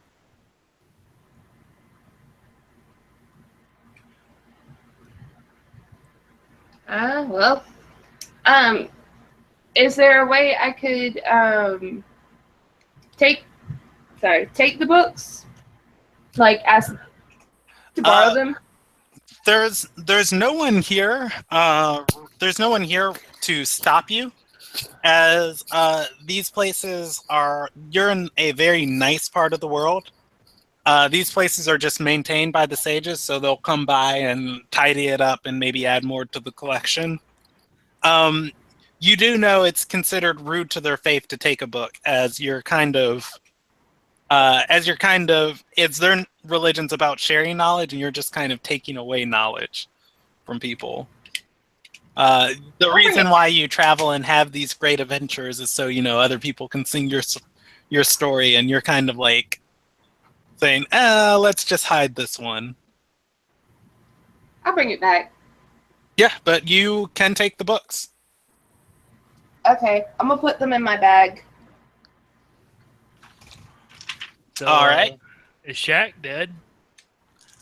No, Acthau's traveling with No, Shaq. Is Shaq dead? Yeah, probably. I don't know what happened to him. He said he was going to be connecting from my house like a couple weeks ago. He came over once and he just hasn't been back over. He's like, man, Brandon's place is real shit. Yeah, he lives out in the Right boot. there, yeah. Hey, Brandon, when Arabella gets done talking to Makana, can she go to... She wants to go... Is it... what are they called? Temples? What is it called? Any of the towers of the Forest Ended? Yeah, she wants to go... Yeah, she wants to go to specifically to her gods. Okay. You were she- able to do so. She wants to try and find a sage while she's there, and see if she can get some more information about Terrai Okay. and potentially how to destroy them. Okay. What's Zai doing now? So I've got my horse, right? Mhm. I've got my feed. I Yes. want to start making my way to the capital. Okay, so you're just going to leave the party? Yep. Okay. I am going to remove Zai from group 3 then. And I'm going to add you to group list, Ben. All right. And we can handle your stuff separately, okay? Okay. All right. As far as the temple, when you get there, who do you approach? You approach one of the sages, or do you just go and start praying? I would pray first, and then after praying, I would try to find a sage to speak to. Okay. As these are towers, not temples. These towers are mostly dedicated to storing things and stargazing. The area for prayer downstairs is a lot smaller than what would be in a temple. Yeah. There are several other people here praying. Okay. Walking up, Arabella would notice. Arabella would notice one of the people praying is crying as they're saying their prayers. They take notice of Arabella and stand up and leave as you come near the altar. Do I recognize them? Looking over at them, you recognize the cloak. You saw Sona wearing a cloak a few nights ago, very similar. However, their face is covered.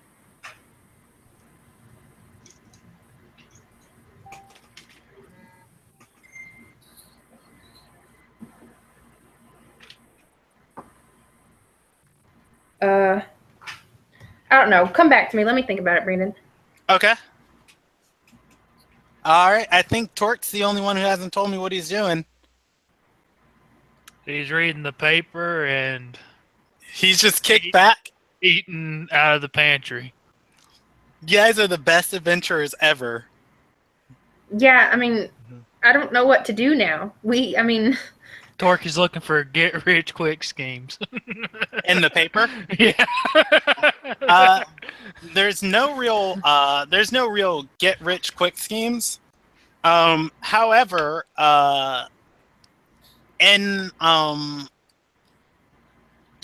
you can talk to the servants to see how they make money.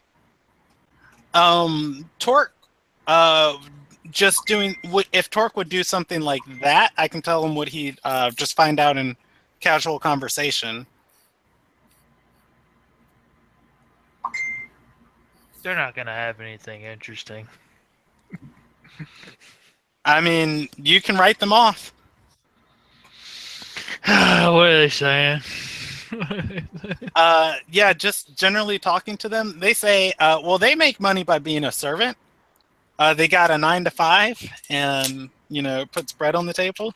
But they also say that some of them are involved in, or rather, some of the nobles of Somar Villa, while pious, still like some of the cultures of the East.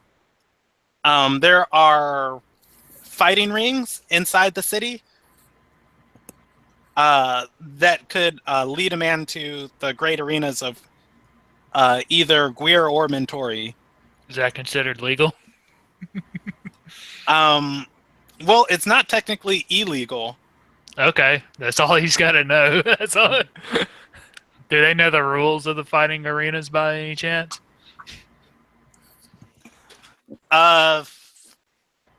If you live, you're doing well. Yeah, but is anything banned? Well, it's generally frowned upon to murder someone who yields. What I'm saying is, can I use my paladin magic? My power of charisma. They would tell you they've seen magic users there before. Oh. However, no one fights with weapons. No weapons? No weapons.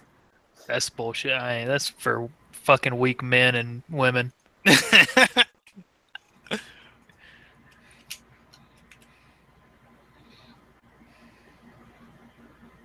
If I was a barbarian, I think about it, or a monk. I mean, you can smite on an unarmed strike, but It's gotta be with a weapon. Oh, it does? Yep. Okay. Oh, wow. So, yeah, Paladin Monk would be a very weird class combination.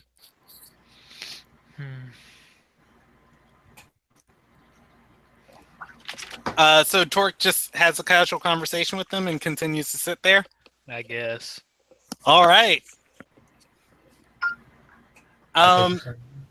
Yeah, so we'll hop back over to Eveline. How long do you spend reading your books? I pretty much just glazed over them to see if they would be useful, and then I put them in my bag and I headed out. Okay. Where do you go? I want to go back to where we defeated Tyrant Robert. Okay. It'd take you a little while to get over there. Are you going alone? Yeah, I mean, you are able to do so.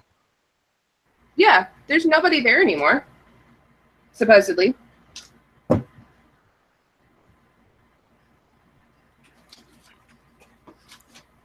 I mean, hey, it's something you can do. Yeah, that's what I want to do. All right. You head there, and you are in the middle of town, and the storage door is locked. Dang it, what's with all these locks? I need like a lock picking skill. Uh, Can I do sleight of hand to try to pick it? yeah, you can. 16.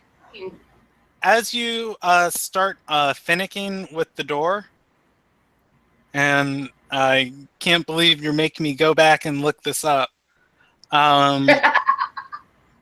It cracks open. The man says, "The supplies are many. Your presence is not needed." They're fucking back there again. I hunger. That's what you said before you went down there to become a zombie.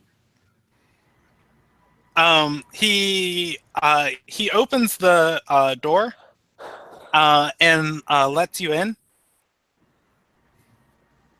Everybody in our party's gonna be gone. Yeah. Um. Eve is back in the den. And what's going on? The man is simply there. He gestures to the back door. Eve will walk through it. Okay. Go ahead and give me another Constitution save.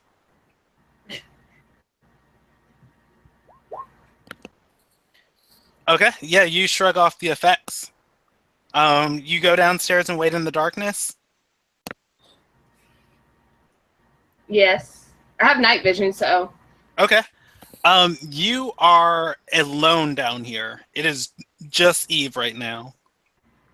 I want to look around and see if I notice any clues or anything like that first. Let's see, Okay. investigation or perception? You could roll investigation. Just with your general perception, you notice the area has been cleaned up. All right. The investigation didn't pull anything. After she searches around the main room, she's going to go back to where Tyrant Robert's suites were and see if she can find anything there as well. Okay. You walk back there. Yeah, I'm going to do another perception on that one. 17. Okay. For his As you're walking back there, you notice very distinctly there's a man sleeping in the bed that was back there. Do I know him? You don't recognize him, but as you start moving back there, he begins rubbing at his face as he slowly awakens.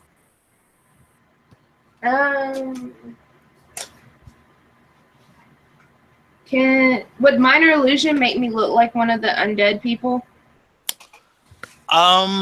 You can try it. Let's see. Blah, blah, blah. Oh no, that's create a sound or image. Never mind. No, that should make me look. Oh, disguise self. That's what I meant. Does Eve have that spell? Yes, she does. Okay. You gonna cast it on yourself?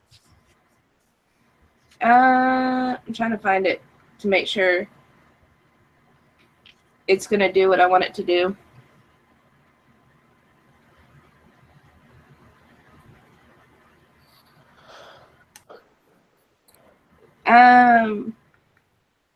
Yeah, it should do what I want it to do. So yeah, I'm gonna cast disguise self to make myself look undead. Okay. And I'm gonna like quietly keep looking around. Is there any weapons? Like the weapons that I dropped before, are they there?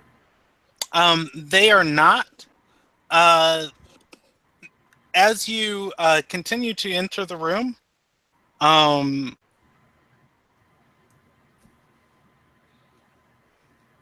the man wakes up and rubs his eyes and comes to full comprehension of the situation, and says, "Wait, who are you? What are you doing down here?" Eve is gonna she's gonna say, "Oh, I'm sorry. I didn't mean to wake you. I got separated from my friends a couple of weeks ago, and it took me till now to work up the courage to come back and try to find them, but nobody seems to be here." Roll deception. You can roll deception with disadvantage. Why? He saw through your illusion. What is it with all these rolls and I can't roll for shit?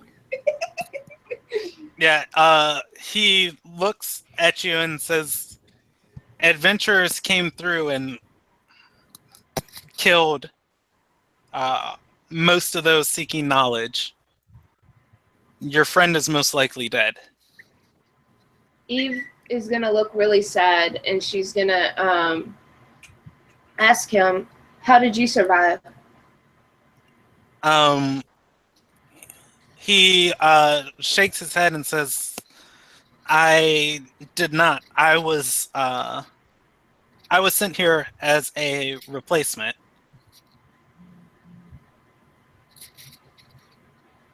Eve is gonna nod and say, "That explains why I haven't really heard anything for a while." And she's gonna just bow out and say, "I'm sorry I bothered you. I will see you next time." He holds up his hand and says, "Wait, once you're in the Oculus, there's no leaving." Shit. He says, "This time we will ensure we're quieter.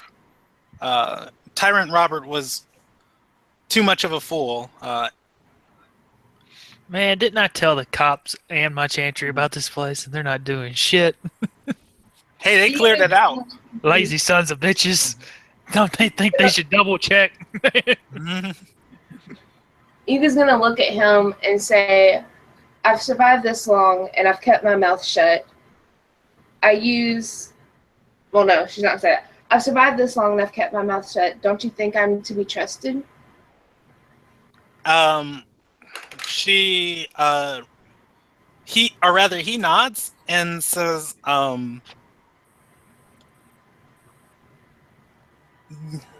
"And trust before was what got Tyrant Robert killed." True, but you don't seem to be bringing in too many people nowadays anyway. So wouldn't it help to have somebody out there recruiting?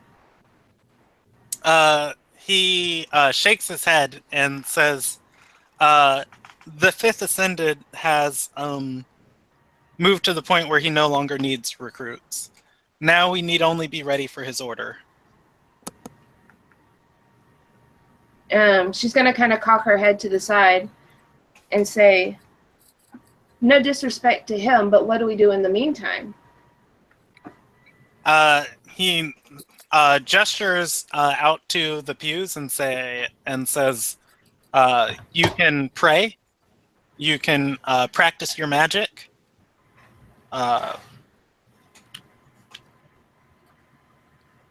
Either option until the moment is upon us." Question, is he undead? You don't know that. I In the dark light here, you wouldn't even be able to tell if he's pale, because with dark vision, you don't really have color. Color is a thing of light. You're kind of seeing in black and white now, Okay. as like kind of through night vision goggles. So you wouldn't even be able to like kind of tell the color of his skin. He doesn't look undead. Eve is I assume he's sitting up in the bed at this point. Yes. Eve is gonna go take a seat next to him and say, haven't you been lonely down here? Making me pull this back out.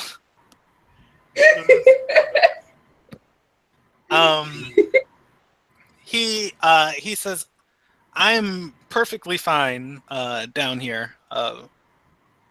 My methods will result in success, not failure. Eve will nod and say, I hope so. I'm honestly a little broken up to think of my friends being dead.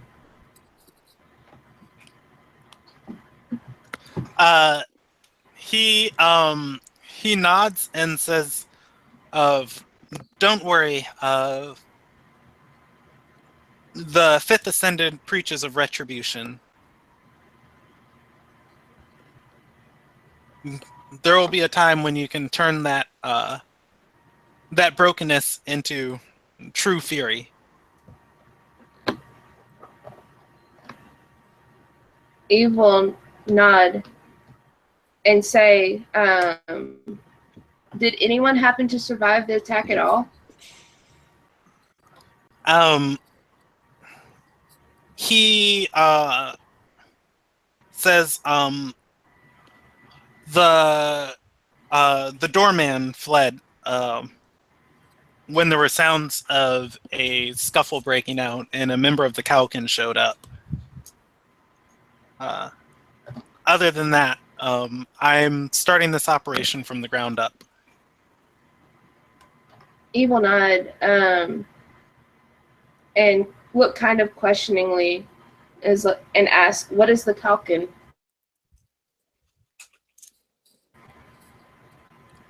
Eve would know that's Makana's organization. Eve would know that, but she wants to hear what he has to say about it. Okay. Yeah, he's gonna roll an insight check just for himself, or a history check for himself, and he would say,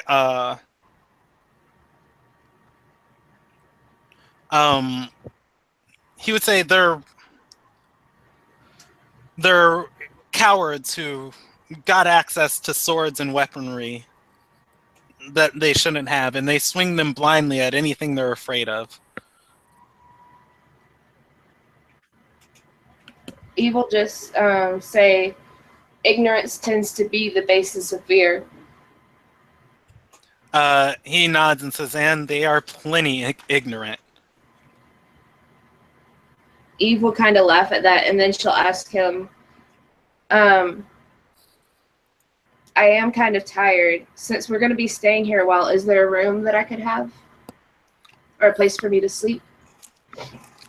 In this room, there are actually 3 beds. And he gestures to one of the other ones in the room. She'll say, you sure you don't mind sharing this room? He shakes his head and says, I'm still devising my plan for Somar Villa. She's going to laugh, and with a wink as she walks over to a bed on the other side of the room and say, so you were lonely? He says, no, I'm never lonely. I'm fine. She'll just kind of giggle and shake her head as she sits on the bed, and she'll ask him, do you mind if I cast a little bit of a light? He nods and says, oh, no, I don't at all. Forget not all can see in the dark. Eve will nod. At this point, she's sitting on like what's going to be her bed, and she will cast like her cantrip light, but just dim enough for her to read the books. And she'll start pulling out one of her books to read, and say, "Again, I'm sorry to awaken you. You may go back to sleep if you want. Okay. Eve stays there for the day. Does she? Yes. All right. Go ahead and give me a wisdom save. Wisdom, Yes. 12. 12. Yeah. All right, you fail. Yeah. We'll come back to Eve later. Oh God. What did I just do? You Or what failed did a I wisdom save, man. Why? Why did I fail? You are affected by magic. All right, so we're gonna hop over to Zai. You actually have really good weather on the roads. I rolled your Cool. weather encounter, and I rolled your random encounter. Generally, for the day, it's what, fifth day. There's really no reason to travel up and down the roads. Generally, anyone who would be in the capital would want to be there at the start of the week or the end of the week. And where people are right now is where they should be, so you don't really run into anyone. Okay. At least not anyone interesting. Okay. Yeah, so if is anyone doing anything else for the rest of the day? I think Arabella is the only one who still has an action queued up. She was at the temple. Torque is gonna go to his chantry wishing there was a fighting arena that used weapons. Okay. Hey, Tort, going to the chantry would see Arabella there, but what does Torque is Arabella... going to his faction area. His Um, super secret order. you know who would hate your secret order? Makana. Probably. Secrets! Anyways, what's does Arabella approach Sona? Arabella would. All right. How would she do it? Arabella would just like fall, since she was walking away. Arabella would just like reach out to her and maybe like lay her hand on her shoulder and say, "Excuse me." She stops and says, "What could I possibly have left that you want?" Arabella says, "I don't want anything except to help you."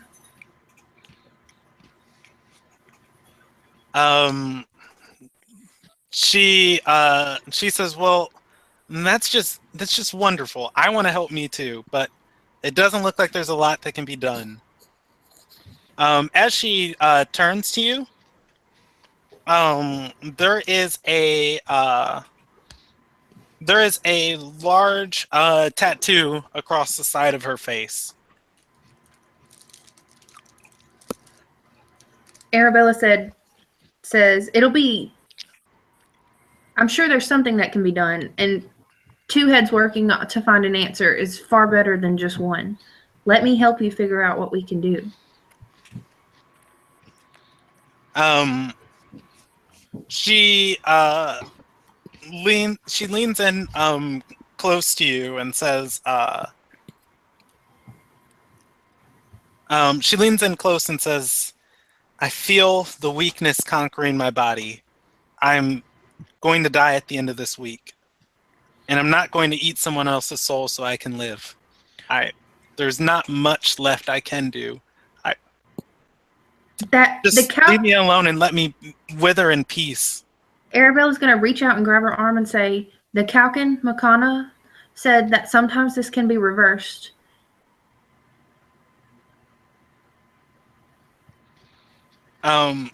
She rubs her eyes, fighting away tears, and says, "I've looked into everything. I've experimented with necromancy. I've tried cults. There's nothing that can be done. It's just gone." There has to be something. Let me help you find it. And she says, "Fine, help me. I don't care anymore. But just don't get yourself caught in the same mess that I'm in." Arabella says, "Come back to the estate. Let's find an answer to this. Let's solve this for you."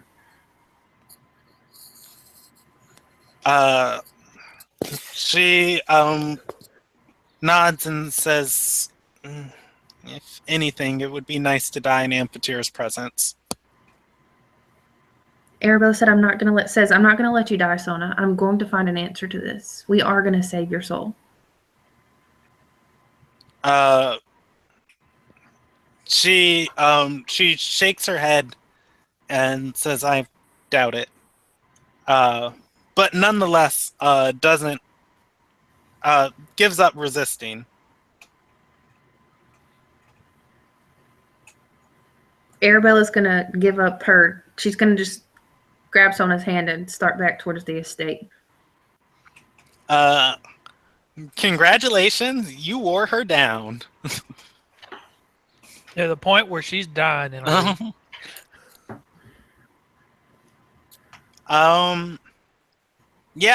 Leaving, you would see Torque coming in. Arabella's gonna kind of shield Sona from Torque, kind of like so that he doesn't get like a direct look at her. Yeah, I don't think Torque even knows who Sona is. I know, but I know how Torque acted. Arabella knows how Torque acted with the children, and so she's not going to chance it. Okay.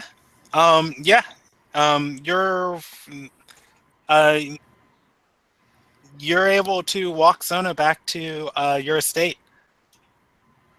And as soon as we get there, I'm going to find Amphithere. Okay. So, what's Torque looking for in the estate? Or not the estate, in his Chantry's area? I need work. Torque smash. Torque walks up, does the secret handshake. Mm-hmm. Says the passphrases. Okay. I don't think we ever named your. I don't think we ever named your section of the Chantry. Let's see. We'll come up with one. Order of the Flame, because Order of the the Fire. Yeah. Burn All right. undead. Yeah. You're informed that.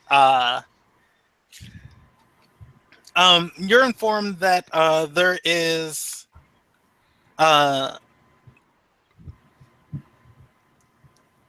That there is a another section of your religion budding off that are violently against the undead and have taken to praising Soyesa in a very open kind of I wonder if vehement's the word I'm looking for. Let me see. It's kind of to the point where it's getting annoying, like how passionate they are about her, and people have been setting themselves on fire. Goddamn radicals. In her image to display their This is a Their PR devices. nightmare. We got to disown these people fast. yeah It's a PR nightmare. Jesus Christ, best line of the night. yeah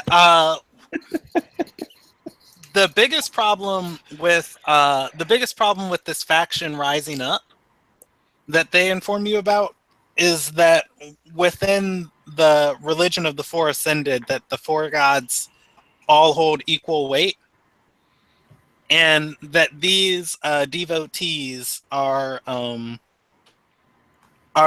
denouncing the other ascended, denouncing other gods, and on several different occasions attacking other Alright. members. We gotta disown them and squash this rebellion before the ethics council makes me go babysit again. Yeah, that's one going on. The other going on they tell you about, of course, you know, there are plenty of little things in the area that need looking into. They also tell you about a trying to remember what you disclosed to them. Oh, I told them About the everything about the cult. I even sent them that picture of the 5 ascended thing. The fifth ascended. Yeah. Oh, the other one is the worst type of mission. Suicide kind? No, there is a noble from the east heading into town. Oh shit! Maybe he'll turn the arena into one that uses weapons. But it would be a babysitting escort job. Ooh. When's he supposed to show up? Sometime today, and they're headed to the capital. I think I got to take care of real church business first. Okay. Squash this rebellion. Yeah, you'd be able to talk to members of your religion and probably find out, hey, are you joining a cult? Are you joining a cult? Are you joining a cult? Hearts of fire, man. Am I gonna have any investigative buddies to help? Torque's real good at investigating and stuff. About now, it would be afternoon, and your magical suggestion telling you to not pursue the Silver Sigil or Lilfear would end. He didn't have any intention in the first place, so it's not like he even notices it.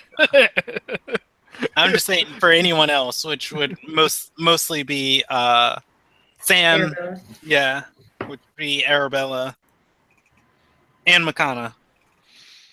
She'd be like on the road to the capital. She's like, "Wait a minute!" Would she turn around? I don't know. We're chugging through this day. But yeah. So Torque, how are you going about investigating? See if the front man, hey guy at the front desk, you know where these rebellion sightings have been?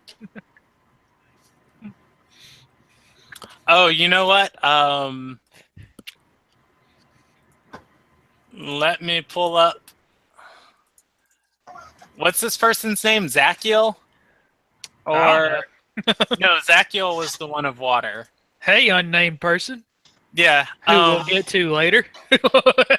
yeah, they might have a name later. They tell you that most of this stuff, the concerning things have been public displays in other cities, and that Lady Nakart keeps a tight shift around here. However, 2 days ago, there was a man who set himself on fire inside the Chantry of Discipline, or rather, inside of the tower devoted to Soyesa. They offer to show you his things. Yeah, go ahead, show me those things. Okay. You're led into the Nakart's crypt, to where his body would be stored. You didn't just burn it? Well, I mean, what's left of his body. I mean, he's basically a charred corpse that's been, treated. Some charcoal. Yeah. Among his things, let me pull out this. Oh no. Among his things, the only thing that remained are a pair of red metallic red boots. Oh, those are nice. I'll grab those. Yeah. Maybe there's some side of cult dressing. Mm-hmm.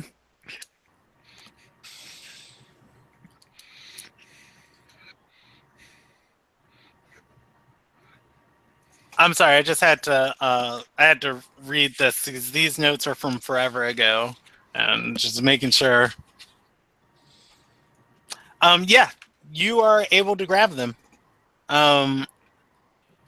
As you take them off of the corpse, the man says, "For your investigation, I assume." Yep. Yeah. Is there any they have any information on what these cultists have been wearing lately? Any identifying features? He says those boots were the only thing on him that didn't burn up. No report from the other burnings. Yeah. What's Torque's passive perception? I don't remember it off the top of my head. 10, most likely. Yeah, 10.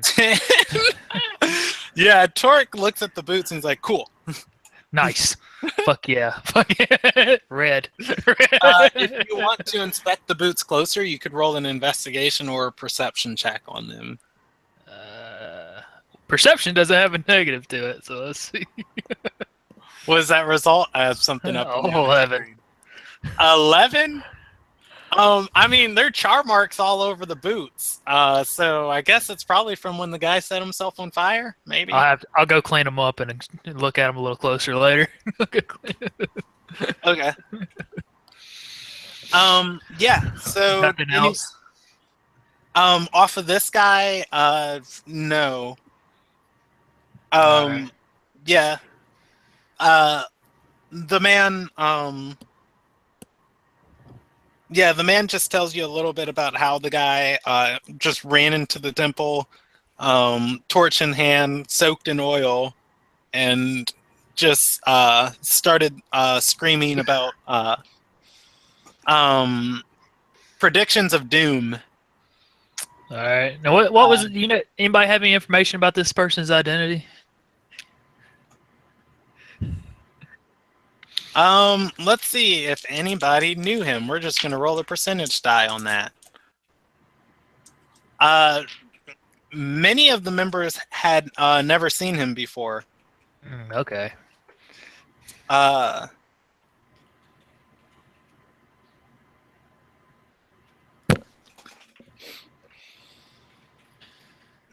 go full on investigator. Gotta go. Oh, snap.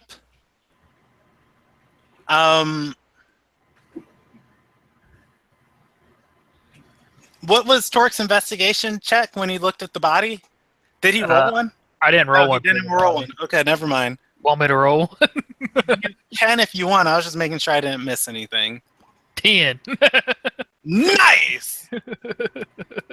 Yeah. With that great investigation, I guess it wouldn't be hard to see even on a corpse, I guess.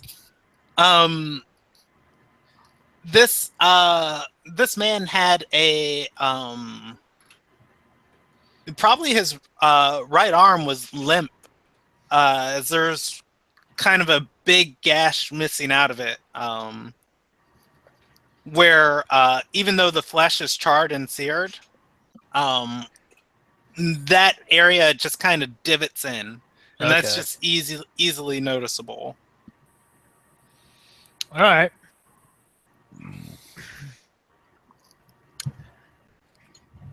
Can I get an idea how tall this guy was? It's gonna be real hard from that shriveled up corpse, man. Oh, I'm just kind of stretching out the charred bones. Just Yeah, as flatten you them out. continue with your investigation, the other guy grimaces. It's a dirty job, man. No, you can't really. I mean, he could be anywhere from 5 feet to 6 feet. All right. But he was human then, most likely. Yes, most followers of the Four Ascended are. All right. You know what? I think this is gonna be a long job, and Port probably will check on that babysitting noble job as well. Okay. The noble you just let leave town? He hasn't left. He's coming into town. He's coming in.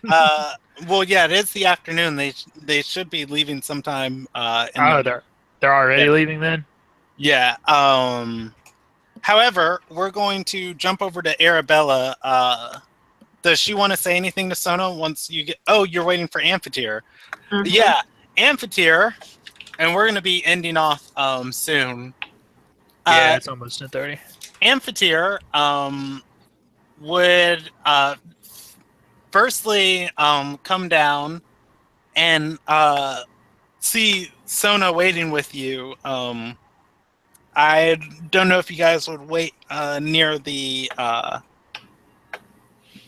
entrance, which I forgot the name of the entrance of a house, or if you take her to the dining room or even her room, or you guys could have this conversation in Amphitheater's office.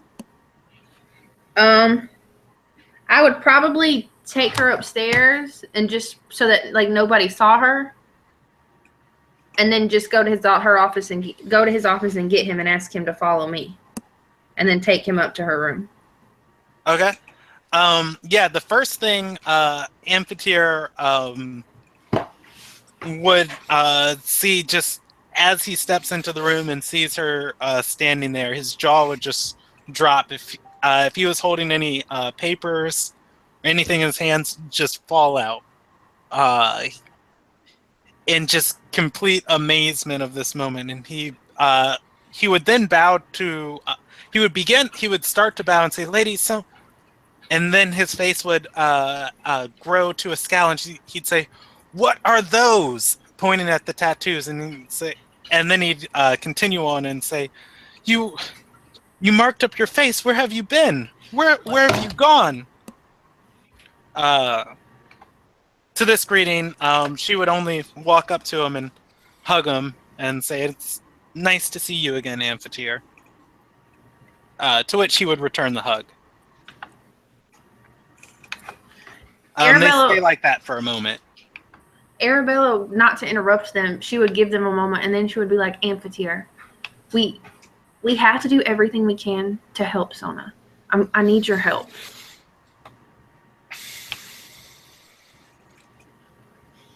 I need to know everything. I need to collect as much information on the Terra as I possibly can.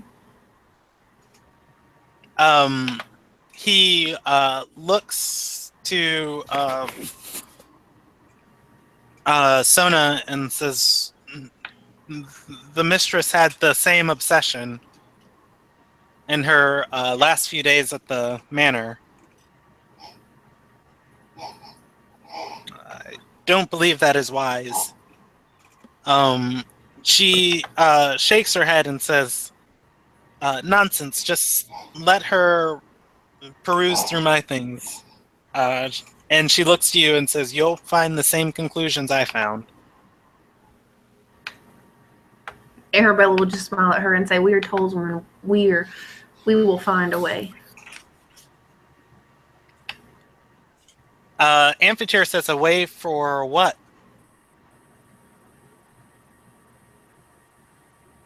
Arabella will kind of just shrug him off and just say, "Please get me the things that I requested."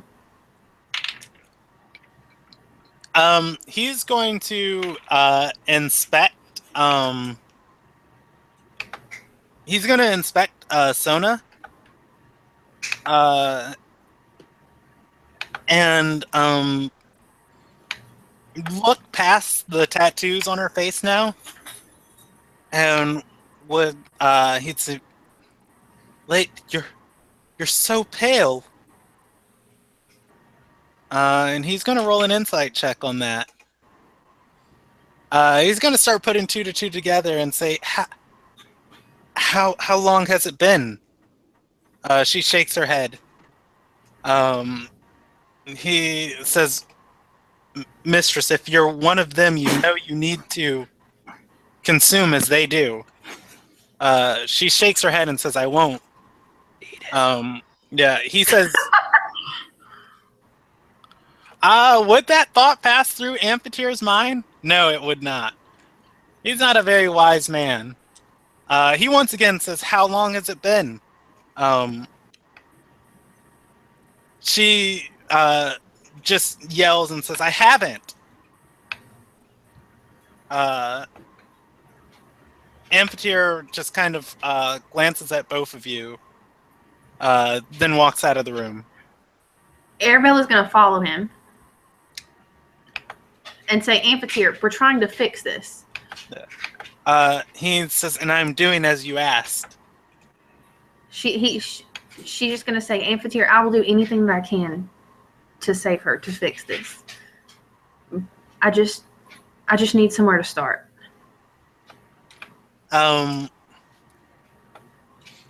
Amphitheer says, I could round up some unlucky sap,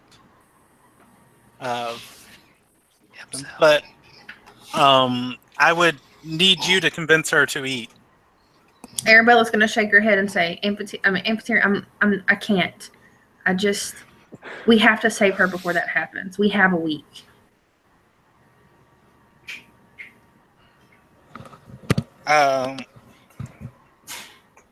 He says there's ways that and he gestures back to the room where Sona is, that they live without their consuming nature on the other side of the world. Curses and destroying the land is what it requires, but Arabella will stop I know him. not of the magic. Arabella will stop him and say, no. Within the last 2 days, I have been told that this can be reversed. We have to find a way. He nods and says, I will help you look into it. And we're gonna just leave that there. Because he's not going to be able to help you any more than that for now. And we're going to hop back over to Eveline. Yay, Eveline! Oh no, what I happened? thought I was done for the night. Yeah, but you don't remember you failed a will save? Yeah. What? That never happened. Yeah, what he said. That never happened. Oh yeah, I'm sorry. That's where we're ending for the night because I forgot Eveline never failed a will save. Yeah, no, she did. Roll a wisdom check, Brandon. Yeah, I know, right? What have I been doing this whole time? I was too busy peeing. Wait, I got a nat 20 on that. You did. What? You didn't get no nat 20. It wasn't in roll 20, so it don't count. Okay, hold on, wait, let's see. All right. /roll DC 15 to know if you failed that wisdom check. Oh, there we go. No, but anyways, yeah, we're hopping back over to Eveline. Does she go to sleep? Well, she was gonna stay up reading the books for a little bit. Not long, just a little bit to kind of like lull herself and like give herself a chance to process everything that just happened too. Okay. As you are reading, the whole time you're reading, this man is watching you. Now that there's a little bit of light, does I'm gonna roll perception. Does she notice anything else about him? 18. In the dim light, he's a little pale, but that's about it. Like undead pale, or not discernibly. okay. Should I be concerned about him watching me? I mean, you could be. What I need to know is, does Evelyn fall asleep anytime while she's down here? She will. Okay. Point. Also, when she feels him watching her, she's gonna kind of like look up and wink at her and wink at him and say, "See something you like?" Kind of jokingly. He'll instead say, no, I'm just trying to make sure you don't slit my throat while I'm sleeping. She's gonna roll her eyes and say, "What reason would I have to do that?" He shrugs and says, everybody joins for different reasons. Power, ambition, seeking knowledge, feeling weak.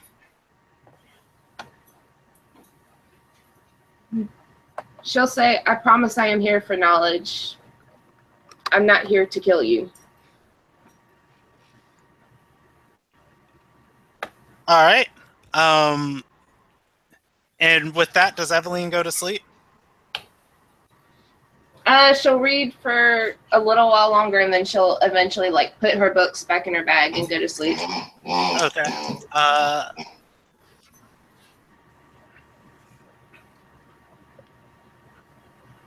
Yeah, go ahead and give me a, well, no, this time you wouldn't be subjected to a will save. Yeah, in this area,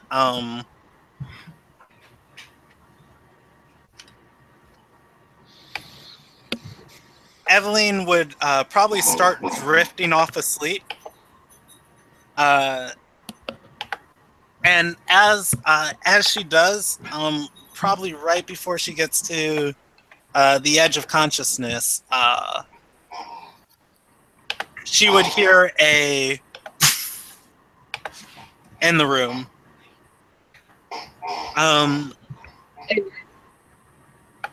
In complete darkness, you see what I'm assuming she'd wake up. Or What did she hear? you just kind of hear a Yeah, she'll groggily like wake up and look to see what it was.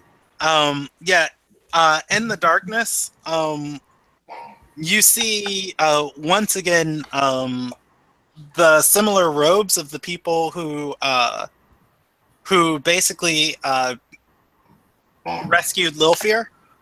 Mm-hmm. One person teleports into the room,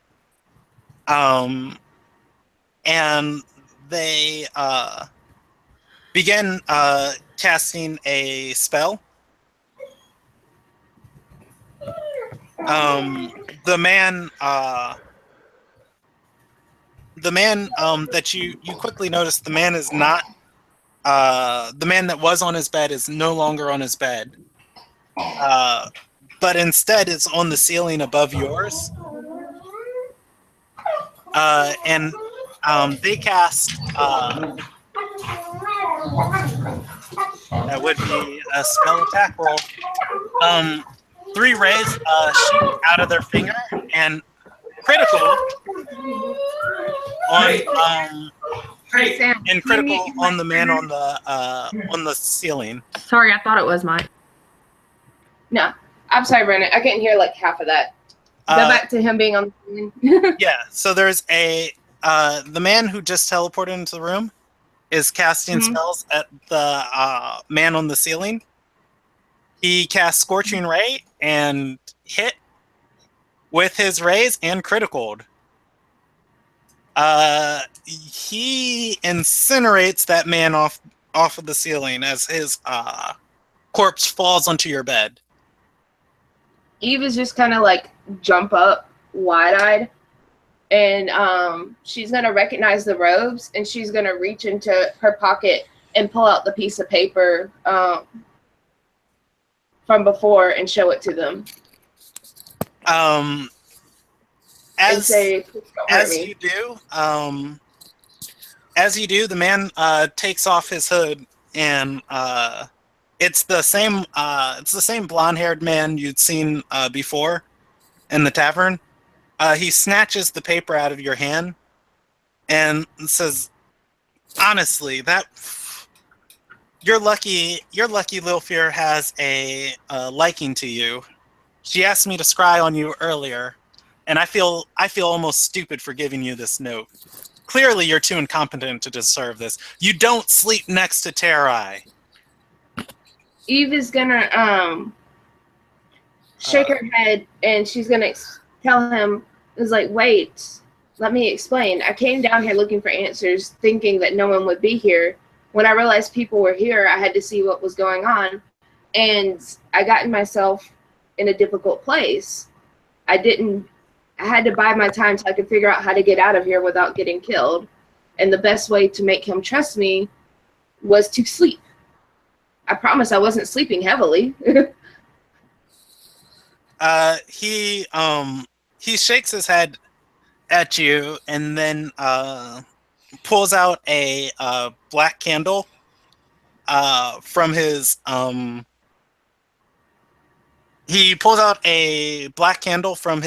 belt and sets it on fire with a firebolt. And as it burns, he says, "Lilfear Madison." A gate opens up next to him and pulls him through. He is gone.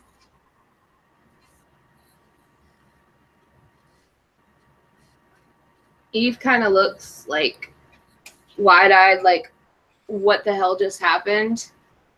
And was he the only one that came? He was. Okay. She's gonna be kind of pissed at herself for showing him the paper. If she had known it was him, she wouldn't have bothered. But she is gonna take advantage of the fact that nobody's there right now to steal whatever weapons that guy had. He's dead now. All right, I'll send you his loot on the group, but I think that's where we're going to end off for tonight. She wants potions too, like anything useful that he might have had lying around. She's gonna loot it. Yeah, Makana fished up all of the magical items and put them in the center of the room when you guys first came through here, and everybody was like, "Nah, we don't care about these." No, I got 4 potions when you did that. I got 4 potions when you did that earlier. Did you ever identify them? Because not all of them were healing potions. I did not. That is why I have not taken any of them either. Yeah, just go ahead and drink one. It's safe. Nah. Otherwise, good session, everybody. Except for Shat. Yeah, bump that guy. Yeah, if you guys want, we can keep handling Zai's story inside of Group 3, or I can just work out a time to one-on-one sessions with Ben. Either or. Why did I leave? You don't know? I don't know. We'll figure that out. Yeah, I don't know either, so... I kind of want to see what happens to Zai, because I feel like Arabella's going to have a conniption. Yeah, I mean, so far, Arabella got back to the house, and it is her and Akval there. Torque is jacking off in a crypt. Classic Torque. Yeah. Thinking of you, Zai. Yeah, all right, man. You're weird. He's your friend, Brandon. Hey, I loved him. Don't hate. Anyways, good session on everybody. Where the fuck is my pencil? You guys were very well. No, you weren't close to cracking Lilfear. There was one thing she cared about more than anything. Me? No. Yeah. You're a toy to her, but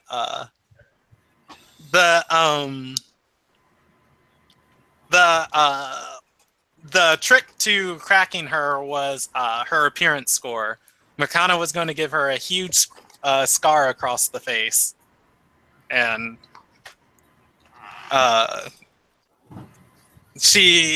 but you guys stopped her, so she didn't. But yeah, that's like kind of what she needs to do her job. So, otherwise though, everything that happened tonight, I'm just gonna say general good stuff. Completion of one mini quest, get Makana out of the tavern and not murdering people in the basement. Good job. I'm just gonna say blanket 1,000 to everybody. Okay. I like that number. But- That's a good number. That's a good number. I'm trying to think if you know what. I'm gonna give additional. I'm gonna give an additional 100 to Evelyn tonight. She didn't get a lot, but she tried. Basically 100 for Effort. yeah, for almost getting a chance to join the Silver Sigil. No, I'm so mad. I'll find a way to do it again. Rip. But Yeah. also, for going back to that place by myself, getting myself in that situation. Oh yeah, minus 1,000 XP. Yeah, not a good idea. It was already in Lil Fior's character that I said, oh well, now that she's back with her people, she'd probably just keep an eye on the party occasionally. And every day, 2 party members would have to make checks against scrying. And you were obviously going to be her first target she had scryed on, and she just like saw you there, like just with that guy, and it's like, what is she doing?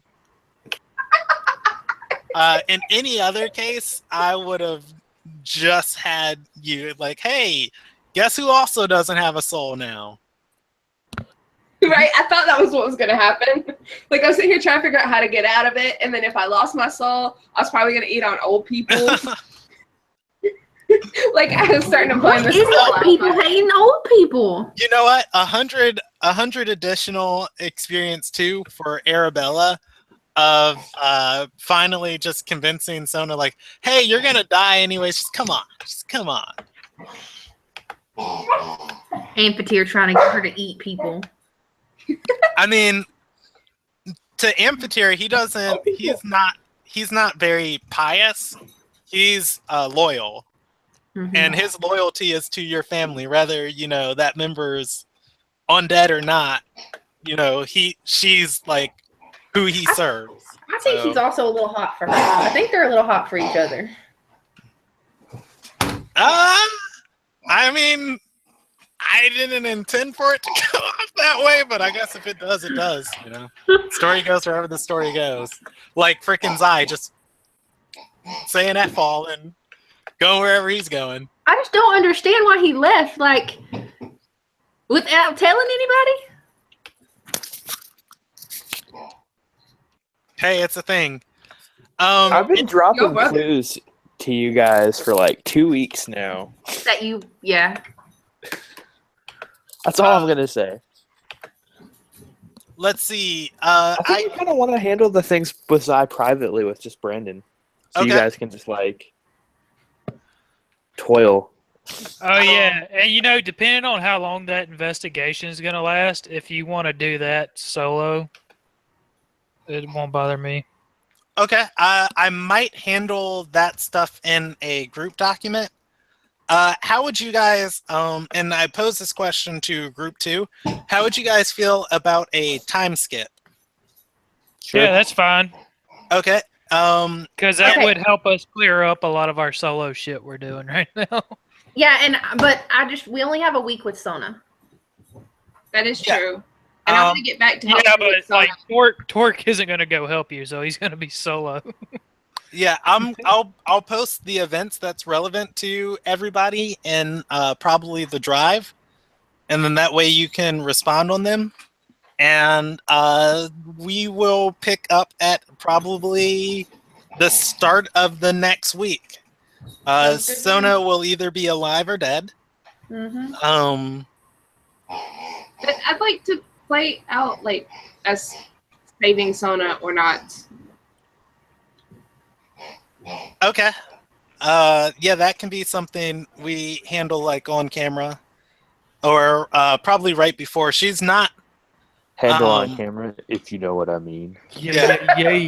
I'm gonna. Well, I mean- Hey, baby. I'm gonna post some of the homebrew stuff we're working with into the drive so people can see it. I'll either get to that in the morning or What homebrew late stuff? tonight. I'm using a different hit die system for the undead. If you look at curses like lycanthropy and vampirism, well, vampirism's not really a curse, but if you look into stuff like that, they have a lot of things, modifiers that just adjust as their forms change. And the longer undead in this world go without feeding, the more feral they become. Like iZombie. Yeah. And so to reflect that, just as a racial trait, hers is, let's see, let me read it real quick. So while you're looking it up, Brandon, just tell me now before I get my hopes up. Is it possible to save her? Makana has no idea what she's talking about when it relates to undead. It is that a not no? her area of expertise. Is that a no? You can save her, not in the ways that you want to. If she starts it's eating gonna- people, I'm going to yeah, have it's to gonna kill take her. Ted Cruz death panels to do it. I'm going to have to kill her. All right, so this one is Sona's her form of terrai sustenance, which is the racial trait they have. If it has been more than a half a month since the vampire fed, they become affected by the weaknesses that hinder their kind. Vampires develop a severe sunlight sensitivity and become constantly affected by the forbidden spell. While in the state, a stake to the heart will destroy the vampire if it is unconscious. A terrai that doesn't sustain itself within a month becomes feral. Their strength, dexterity, and constitution become 18, and their intelligence and wisdom become 8. Their alignment temporarily shifts to chaotic evil, and they either seek to consume all life currently around them or are charmed by any sources of nearby arcane magic.